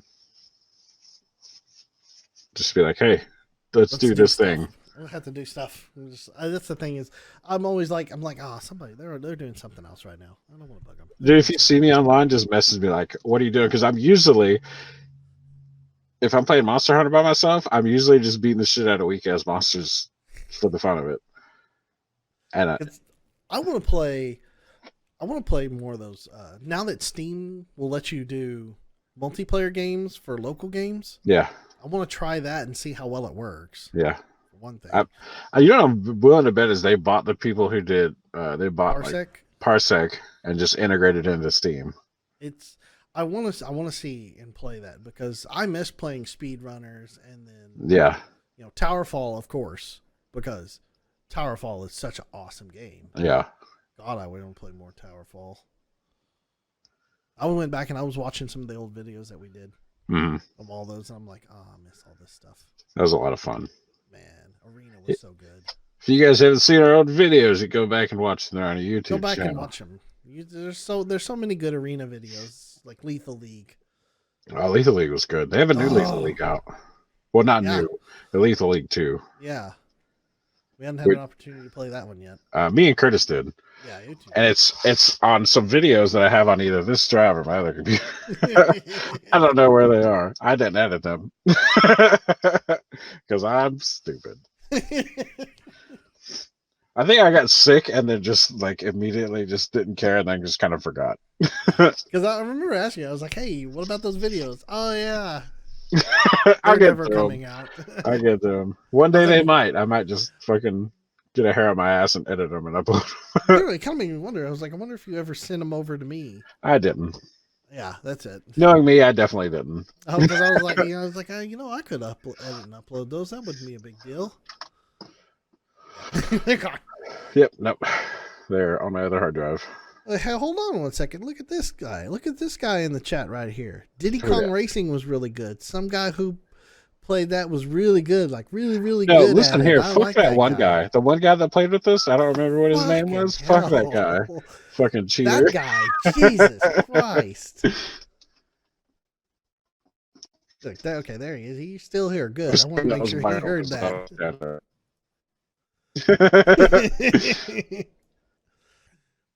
Freaking Diddy Kong Racing. God. Michael, you slaughtered us in that. I was real upset because when Diddy Kong came out, I played the ever-loving fuck out of that game. I played it over and over and over, and I knew every race and everything. And then when we played again, I didn't remember shit. I forgot how to play the game. It was bad. I didn't even know what the hell I was doing. I'm just like, go. That's all I can do. It's like, I'm just getting slaughtered. It definitely put a pin in how different it was from Mario Kart and Diddy Kong. Like, everyone was like, Diddy Kong is just a fucking clone of Mario Kart. It's very different. Oh, yeah. It's a whole different... I mean, yeah, there's tiny creatures driving carts and planes and shit, but it's a whole different animal. Jeez. Damn you, Michael. But, yeah, I liked it. It was fun. It was rough. We need to do Towerfall again. Michael, you down to do Towerfall at some point? I know you're still listening. Speedrunners. Blaze Blue. You're still in chat. I know you're probably still slightly paying attention. Maybe drawing. Didn't I fucking lose Blaze Blue too? That fucking... Yeah, I beat you in Blaze Blue. I was so mad about that. Oh, God, you were so salty. I was so salty, dude. I was mad about that for a while. Michael's down for some Towerfall. We're gonna have to do this.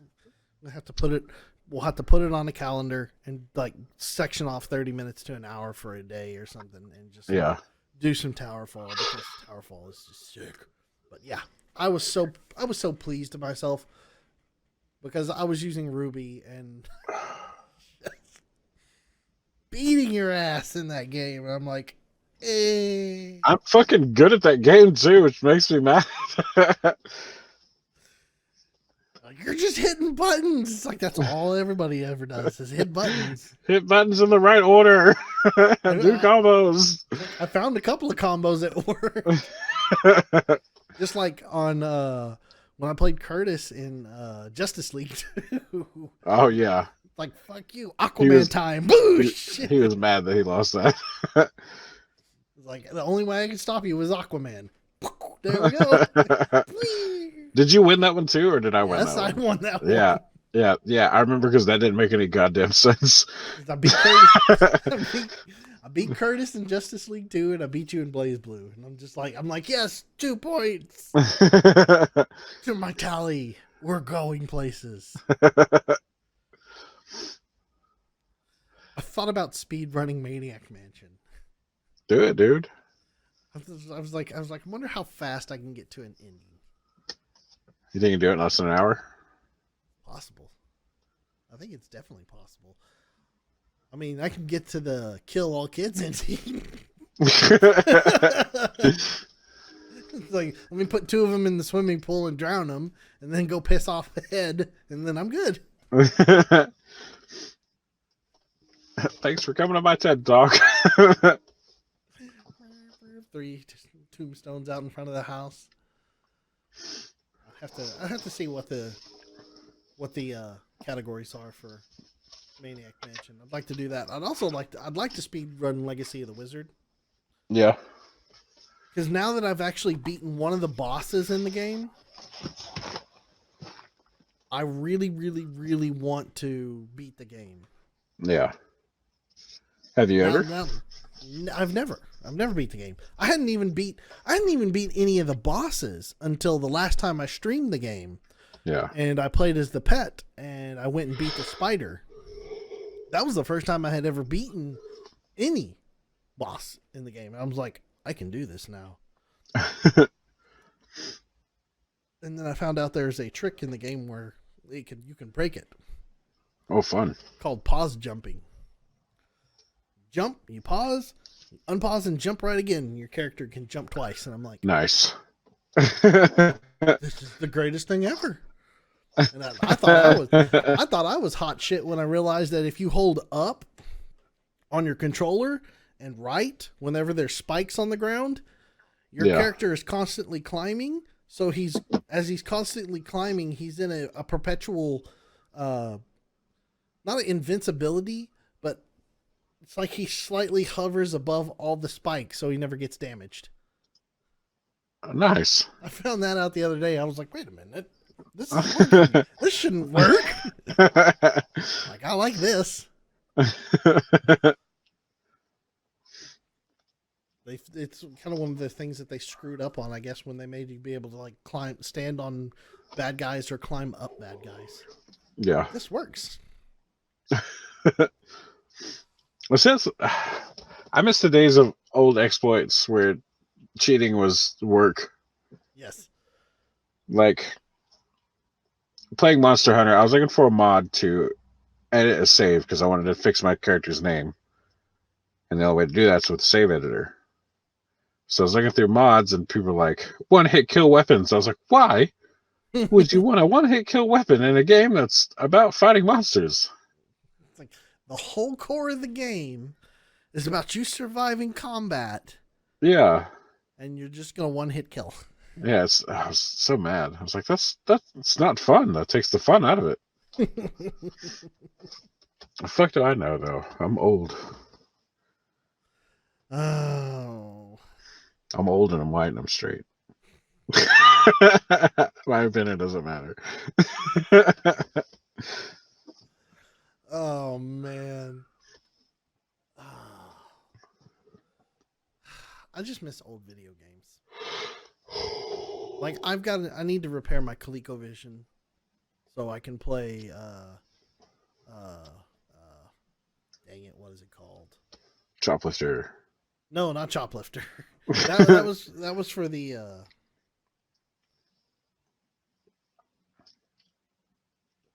shoot. Master System? Yeah, Master System. Thank you.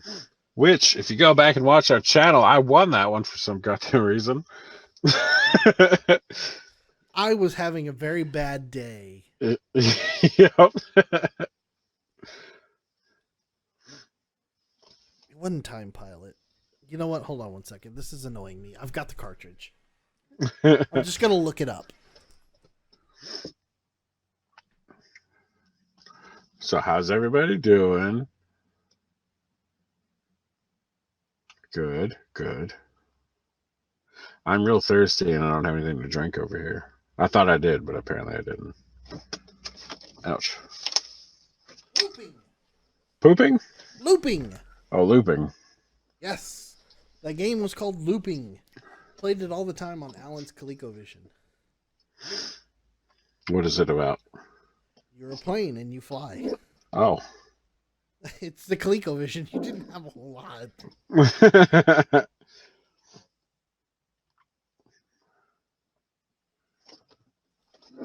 It was one of the fun games to play. Dr. On Pepper. the ColecoVision. There was a few others that I remember playing. I miss playing Popeye. Never played it.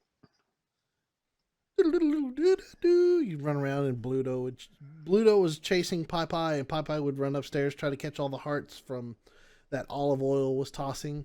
Mm-hmm. And I'm assuming that the nectar of the gods that Michael is referring to is probably Dr. Pepper. Yeah, probably. You know, I haven't had a Dr. Pepper in a long time. Really? Yeah. I've been drinking Coke lately. Coke? Coke. And even then, I haven't even been drinking a lot of Coke. I'm finally weaning myself off of sodas again.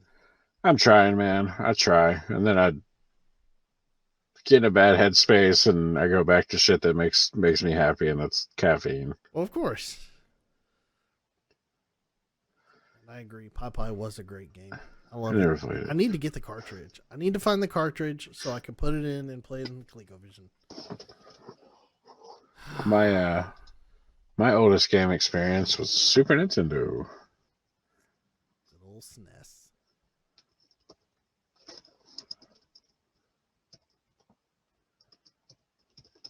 There's so many good games for the SNES.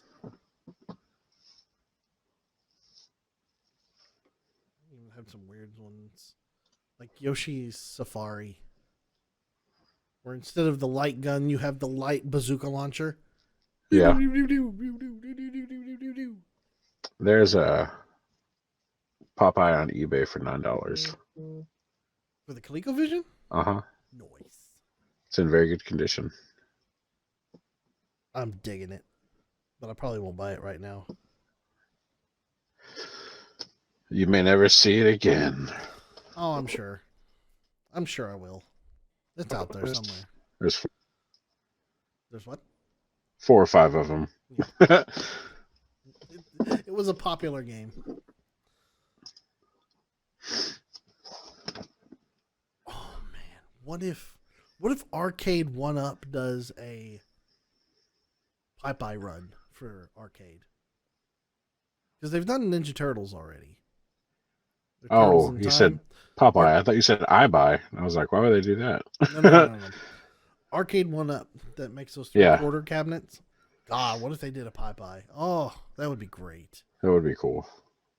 They've got a lot more of them out now, don't they? Yeah, they did the beat 'em up Turtles game. I think it was was it Turtles in Time?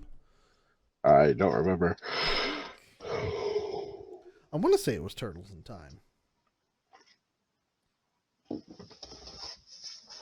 I'm gonna look it up right quick because they did a cocktail for a cocktail cabinet for Pac-Man, and I nearly fell over when I saw that at Best Buy. I was right, Turtles in Time. Thank you, Michael. But I saw a smaller cocktail of Pac-Man, and I'm like, oh my god, I want this. It was $500. Damn. Yeah, I'm like, I will buy an original cocktail cabinet of Pac-Man at that point. Yeah. Like, I don't want to give you $500 for your recreation. But they've got so many good. They're doing Burger Time now.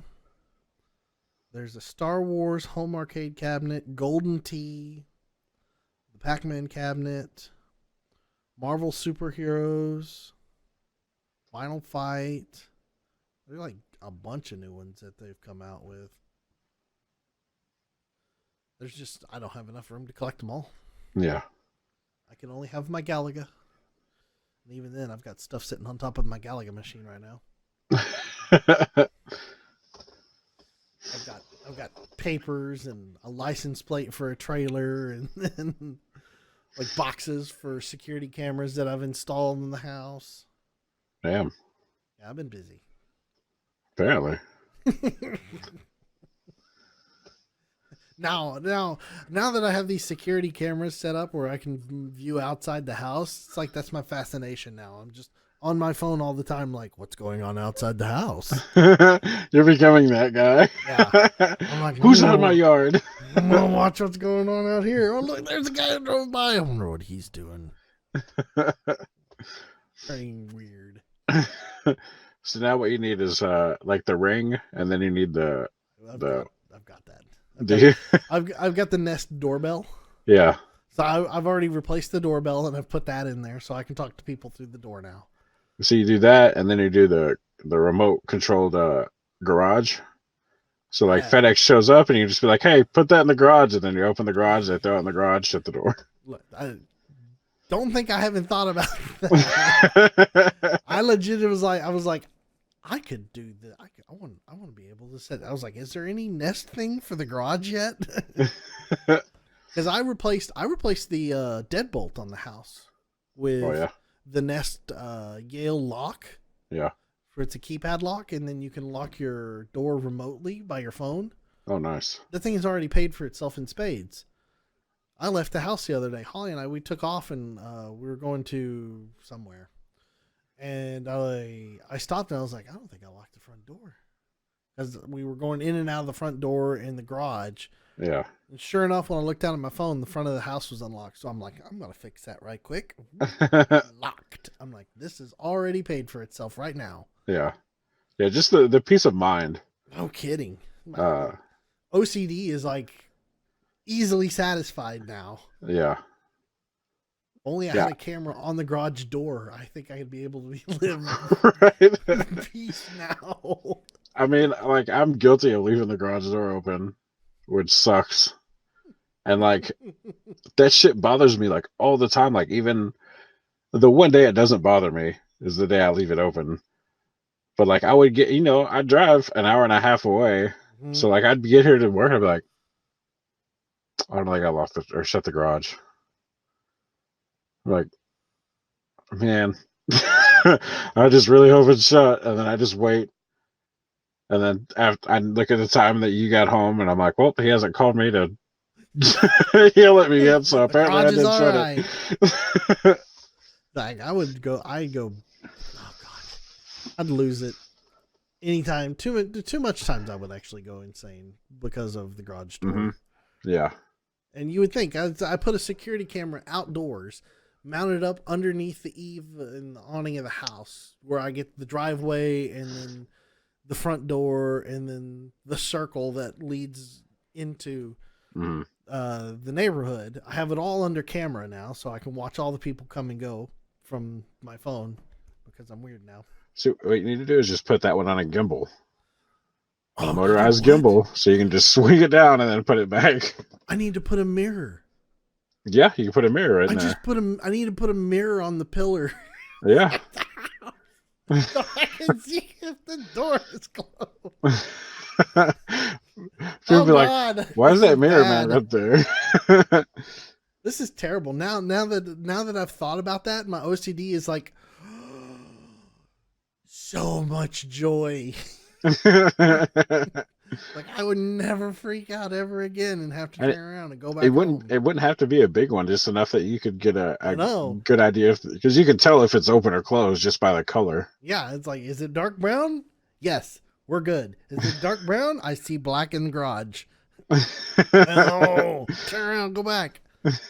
Gotta go get it. Then have to be able to close the garage door through the phone. And I'm on to something. Honestly, all the time. I just want a smart house that when you leave, your phone, the app will just do a check of the house. All the windows are locked and shut. The doors are shut and locked. The garage is shut and locked. And if you're not, like, and you get so far away from, as soon as you disconnect from Wi-Fi, it checks these things. And then it'd be like, boop, back door is unlocked. You'd be like, lock that, please. Go, Jeeves. It's almost there, man. We're almost there. Like, I can do all the remote closing of the garage door from the locking of the doors from my phone. And if I leave, and it's always checking the GPS on my phone. So if I leave the house and it goes, oh, Daniel's not at home, let me turn the cameras on inside the house. And then I have cameras on inside the house so I can see what's going on inside if somebody decides to break in. I'm like, that's like, I live in the future now, but not quite far enough in the future to what I want. Well, technically we are in that future. It's just not affordable yet. True. Yeah. Like this, like everything that I've been talking about that I've done, god awful expensive. Yeah. It's $2,200. Yeah, $2,200. Yeah. It's like stupid expensive. Mm-hmm. And that's for 1, 2, 3, 4, 3 cameras, 1 doorbell camera, 2 hub stations with cameras, and a partridge in a pear tree. Yeah, it's like ridiculous. But I'm using one of these cameras for the nursery. Yeah. Like, I'm plant one right above the crib and the changing table, and like put it down and point it there, and I can turn on all if like I hear any noises or anything. Mm-hmm. Oh, Michael. Oh, Michael, you should have been here earlier. I gushed over the Final Fantasy VII remake. I can gush again. But, yeah, like, that's what I'm using one of those smart cameras, so I can sit there in nursery and look at my phone and go, is my child going to be okay? Yeah. Yes, the child will be fine. They do make baby monitors. Yes, I realize that, but I wanted the $300 baby monitor because I'm dumb. I wanted that. I'm like, okay, well, you know what? I can always take, once I'm done with the baby monitor and everything, I can always put it up in the house and monitor another section and turn it into right. more.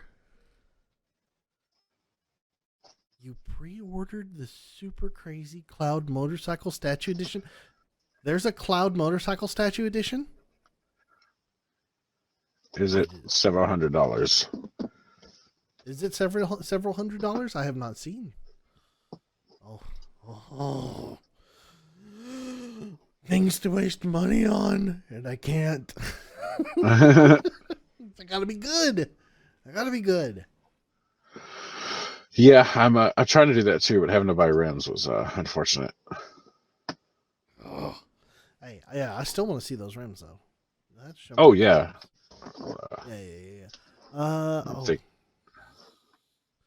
Motorcycle Special Edition. Final Fantasy VII. Let me see this thing. Oh, there it is. There is Cloud on a motorcycle. It's got a book, steel case. Man, the art book. I'm excited about that. I want to see that. I've been looking for books on video game art, but I haven't been able to find many. Because I've kind of just. There used to be like. I don't know, there used to be like a lot of good ones. Everything nowadays is like, the history of video games. I'm like, I don't want that. I just want a book about the artwork of video games. Yeah. Because I miss like some of the old stuff. So good. I'm gonna post these in IRL. Okay. I see the remake collector's edition, but I don't see a price on it. But maybe I can. Whoa, yeah, $329. Oh. I mean, the statue is awesome.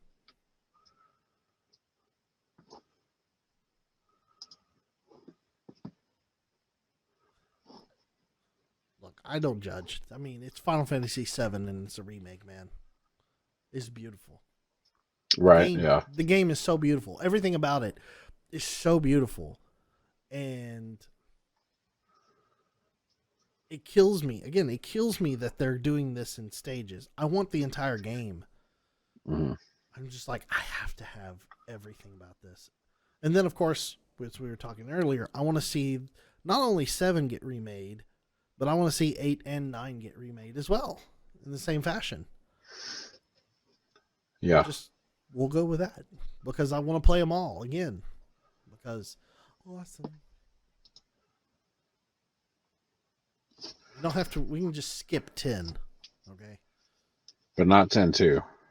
No, we can skip 10-2. No, we don't have to remake 10 or 10-2. It was good though.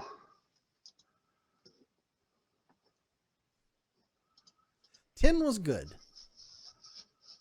10 was. I really enjoyed the story of 10. But it doesn't have to be remade. No, not really. 7 is where it's at, man. That's the B's and the E's.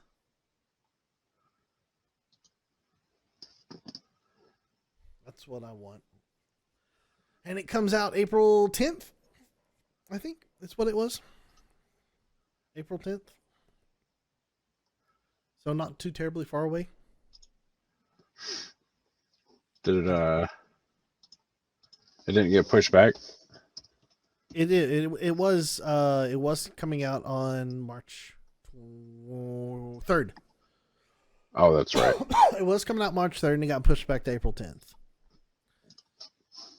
Sup, Icarus? How's it going? Hey, Mike. I'm looking forward to that so much. I'm going to buy that, and I'm going to buy Animal Crossing, and then they're all going to stay in sealed packages, and I'll probably never play them because, by the time I start playing or even try to play one of the games, I'm going to have a child. Yeah. I'm going to be like, I am never going to get to play again. That's not true. You teach them to play video games at a young age. I'm going to have to. Or at least, I may have to choose between D&D or video games. Or try to do both at the same time. No, you want to roll the dice, not chew on the dice. I'm going to have one child. I'm finally catching up.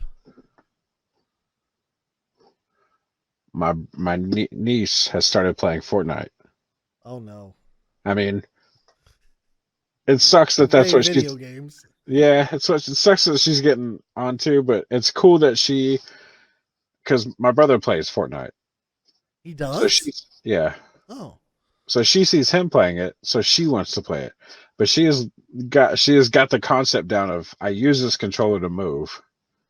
She isn't shooting anybody. She isn't doing any buttons, but she knows left joystick forward is me moving. That's small progress. Once she gets into it, then I'll definitely start teaching her how to really play.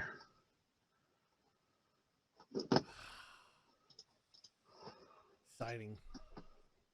I don't know what future holds for me.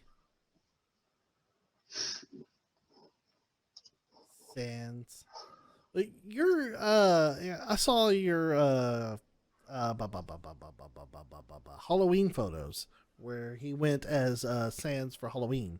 That was really cool. I was like, oh, that is so awesome. I enjoyed that. I like looking at people's photos of their kids. That's what I use Facebook for. Yeah, I was about to. Honestly, I don't even. My brother and sister, they post pictures of my niece and nephew on Snapchat more than Facebook. It's awesome that it was his idea. Yeah, that is very cool. I like I said, I just use Facebook nowadays just to look at people's photos of their kids or the cool things that they may happen to be doing because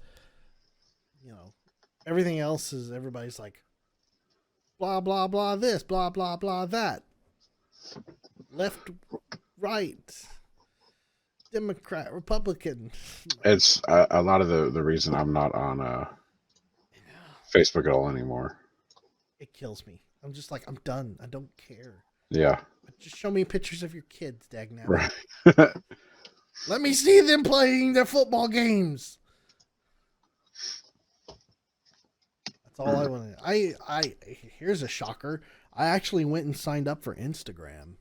Really? Yes. I have the Instagrams now. I have one too. I don't know what I'm doing, but I have the Instagrams. I don't either. If you guys ever want to follow me on Instagram, I'm 10 Speed Wizard. 10 Speed Wizard? Yeah. All right. I am Athosicus, as everything else under the sun. I will add you 10 Speed Wizard. I don't know how to add people. I'm just looking at it. I'm like, I don't know what I'm doing. I'm putting my phone down. I'm done. I'm getting to the point where I'm just like, I can't keep up with technology. Oh man, I know the feeling. I just don't understand Instagram, but that's about it. I mean, it's Facebook Lite. True. It's Facebook for photos. Yeah, pretty much.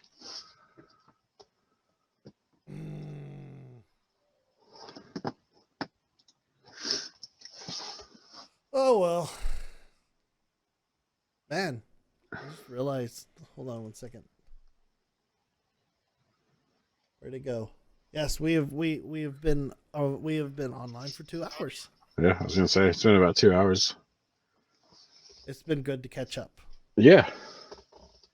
This was a catching up podcast plus D&D plus video games plus life. Mm-hmm. We talked about everything. It'll be on YouTube later. I'll upload it, like I always do. I'll edit out the bits where we had to disappear for minutes. Disappear for long minutes because of issues and stuff. Love you too, man. Hopefully we'll be able to play D&D again soon, Michael. We'll I hope so. Badass times, because there's some awesome stuff coming up, that's for sure. Me and you play some video games. Me, you, and Korth are gonna kill the other guys. And then we're gonna start a new campaign. Girl Squad. Team Girl Squad. What's her face? So and so, the ugly one. I miss Strong Bad. Oh man, that's so good. Oh, who was it that mentioned Strong Bad not too long ago? I saw a tweet. Cody had, was it? I don't know if it was Cody. Somebody retweeted his Twitter. I want to say it was a voice actor though. I want to say it was on a Critical Role. Yeah. Or someone, their voice was getting dangerously close to Strong Bad. I don't remember who it was, but it cracked me up. Also, speaking of Critical Role, did you see the latest episode? Not the one, or yeah. No, yes. Episode 90, the one that was the Thursday? This Thursday, yeah. Okay, hold on. For anybody who hasn't seen it, spoilers in the chat, I'm going to stop right here.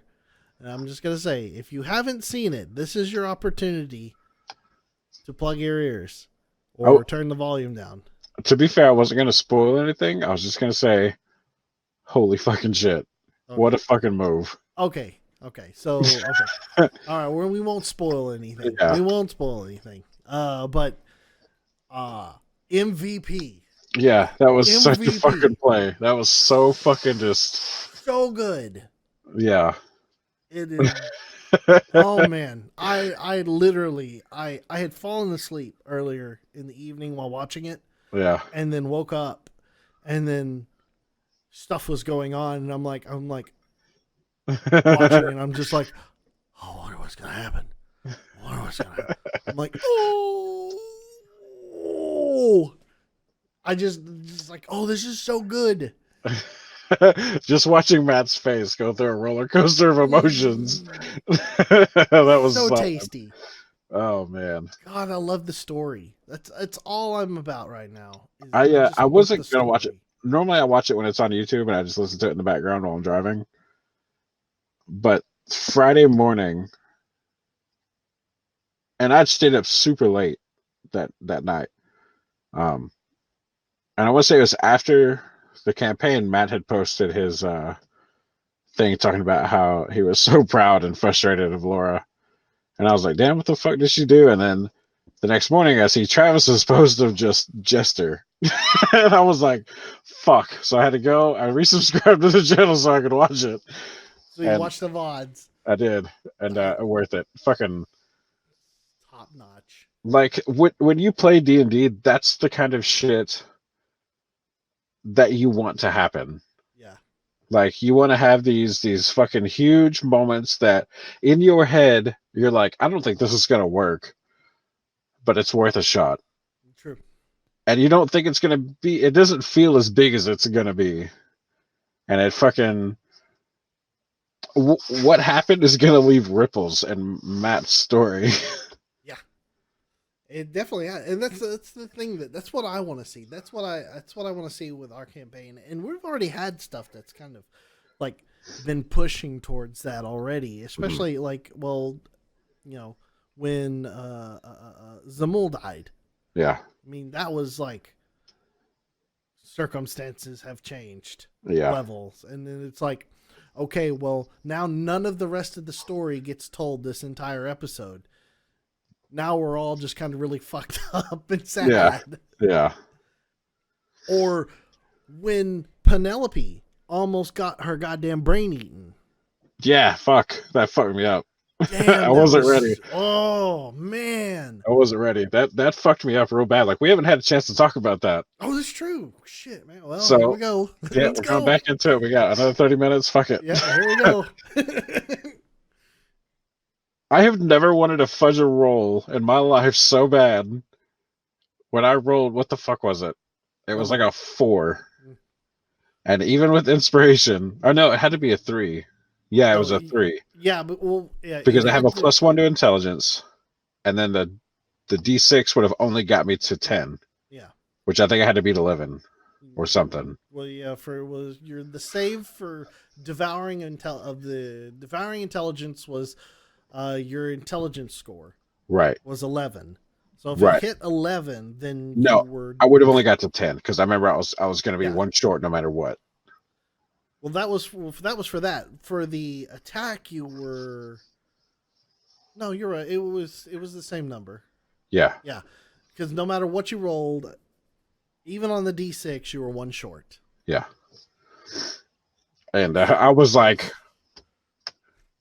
I'm not ready to lose this character quite yet. Not like this. Not like this. Not like this. Oh my god, it fucked me up, man.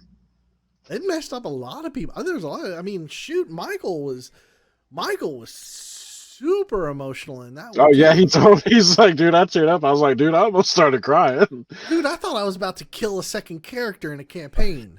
I thought I was about to have a second character killed. I'm sitting there going like, I fucked up. Oh god, I'm gonna kill another character. It's like, why couldn't I just pick? Granite will never die. It doesn't matter. Like, no, but everything you said, and like on the D4 when it was DM's choice, and you're like, well, Penelope did do this. I'm like, well, hell. I mean, this is true. As much as it fucked me up, I would not be mad that you killed her. I would be upset that she died, obviously. Yeah.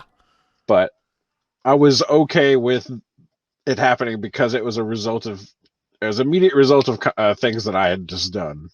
You see, the crazy thing is the entire time all that was going on, I was sitting there going, okay, what's the movement speed of, the Devourer? Okay, the movement speed of the Devourer. And on the map, there was move through these buildings to go to this back alleyway that it popped out of from where y'all saw it. I was like, okay, it's going to go through this building. It's going to go through this door. It's going to go through this door. It's going to go through this door. And then it's going to make a run all the way down here to the end of this, alleyway and wait. And the first person that gets close, it's going to pop out and attack. Mm. And by God, all three of you happen to be there at the same time. I'm just like,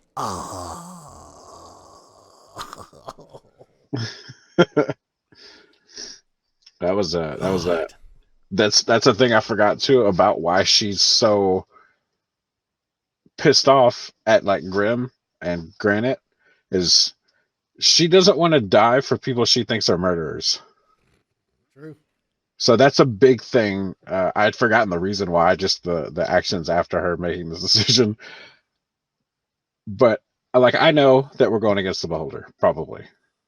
She's going to learn that, probably. She's not going to want to go fighting a Beholder with people she doesn't trust. So that's the interesting thing. And I'm not going to try to spoil right. Yeah. Spoil the campaign. I've been treading carefully this entire time. So if anybody goes back and listens to what we've been talking about on D&D earlier, we've cycled back around again. Yeah, story. Well, hell, it's worth it.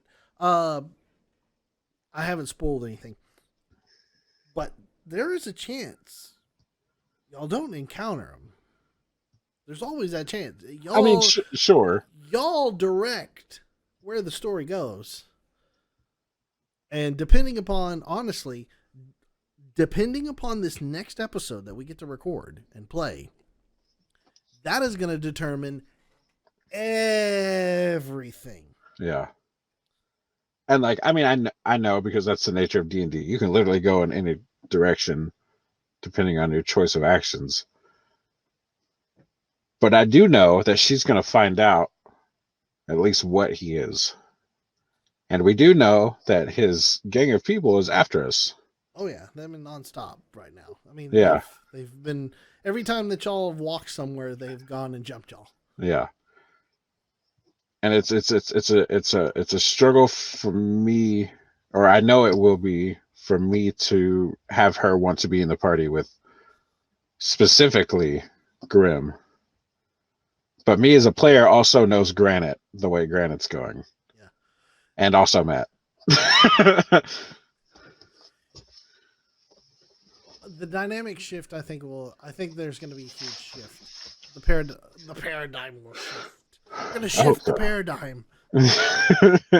Realign the synergies.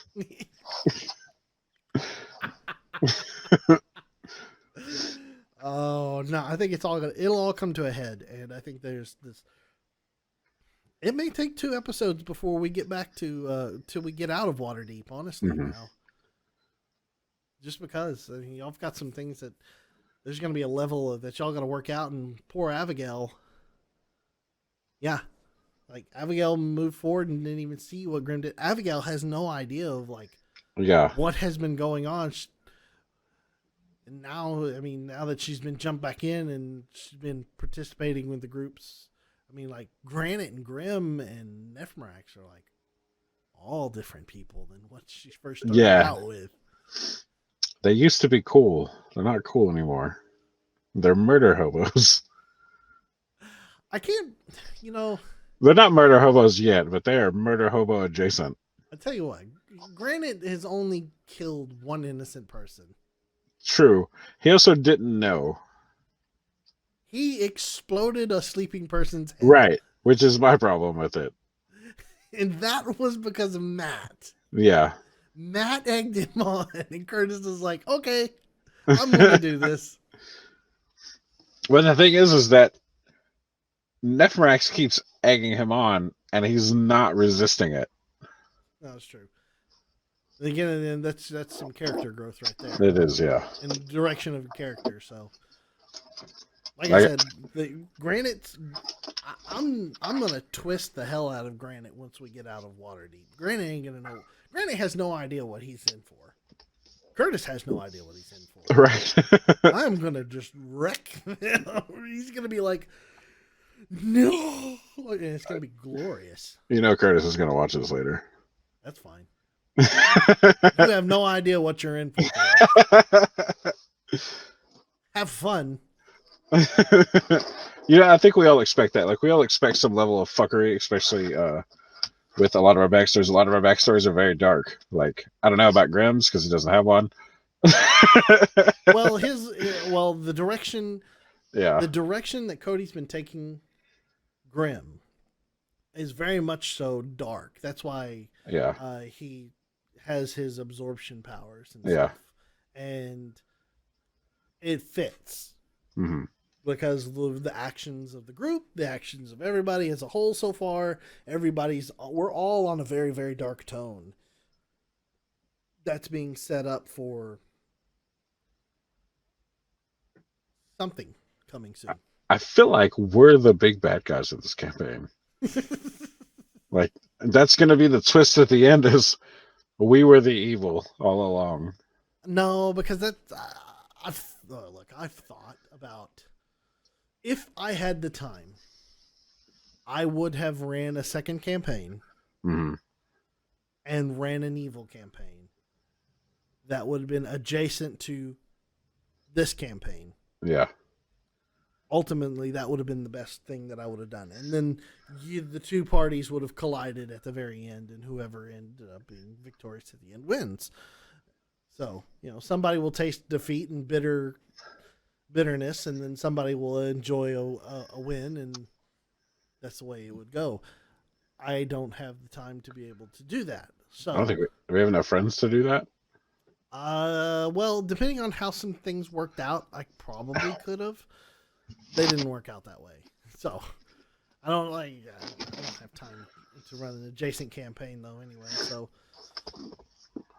in a perfect world, that would have been a ton of fun. Yes. What I've written, though, and what is in my head, I think y'all are going to enjoy far and beyond.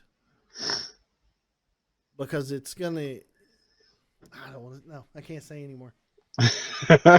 I'm okay with that. Like, y'all are gonna have to think. Let me put that. Y'all are gonna have to think. Listen, you better had Googled puzzles for toddlers because we're gonna struggle. No. Okay, then you better be ready for heads because we ain't getting easy puzzles. No, look, the puzzle that I'm gonna drop in your lap at the end of Waterdeep at the beginning of it. That puzzle is intended to be campaign long. If one of you sons of bitches solve that puzzle like a month after, I'm gonna get pissed. Because then you just like I'll be like, you were throwing shit at a wall and it stuck, didn't it? Yep. That's probably what's gonna happen. So I've noticed that anytime you come up with something super complicated and you're like, this is gonna last forever, it immediately gets solved. But if you give us a toddler puzzle, it will kill us all. We will die easily. So that's the thing is I took this puzzle and I'm like, okay, this is the puzzle. Then I took it 1 step, 2 step, 3 step, 4 step, 5 steps. And then I said, okay, 5 steps is probably a little too hard. And I backed it down to 4. And I'm like, 4 is good. It's a complexity. If I give a complexity level to the puzzle across campaigns, would probably be 4. One of the harder puzzles to solve in this campaign. Mm. Up for it, man. I really can't wait to put this into your hands, honestly. Yeah. Because it's the puzzle's 2 stages. One, I could say one's easier. It's just going to depends on how things roll out during the campaign, and how well y'all pay attention, and how often you think about these puzzles that I've dropped into your hands. It's going to be good. Yeah. I want to see y'all suffer along the way, honestly. That's my goal in life, is see you suffer the entire time and be like, I can't figure this out, and be like, that's my goal. That's what I can take pleasure in. Everything else y'all just destroy. Look, it's a necromancer. Stab. Yeah, boy. Man, I can't wait. So I think about that moment a lot. Like when he killed the necromancer. What if, like, all the party had left, and then just him and Penelope just fucking throw down in that house? Oh. That'd have been just one-on-one. No one else is there. We would have to have another. I mean, honestly, I'd have to, I guess, end the episode or end everybody else's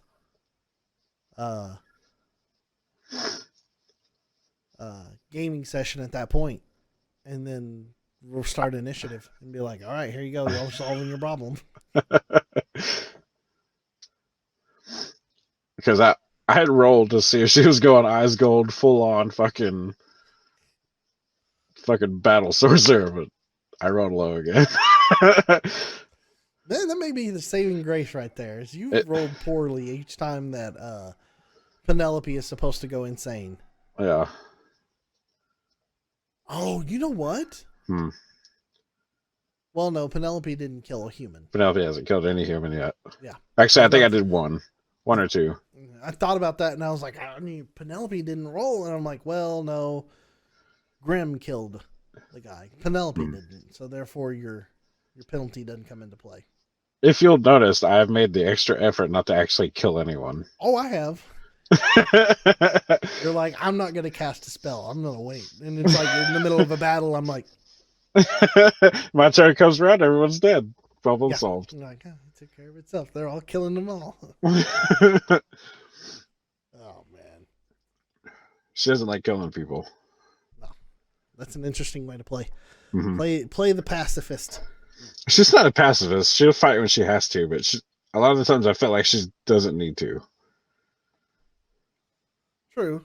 Like at the start of the fight, she's gung ho because she's not gonna one hit someone with a firebolt. Freaking Granite's a damn tank. Yeah. I have got to figure out a way to like get to Granite.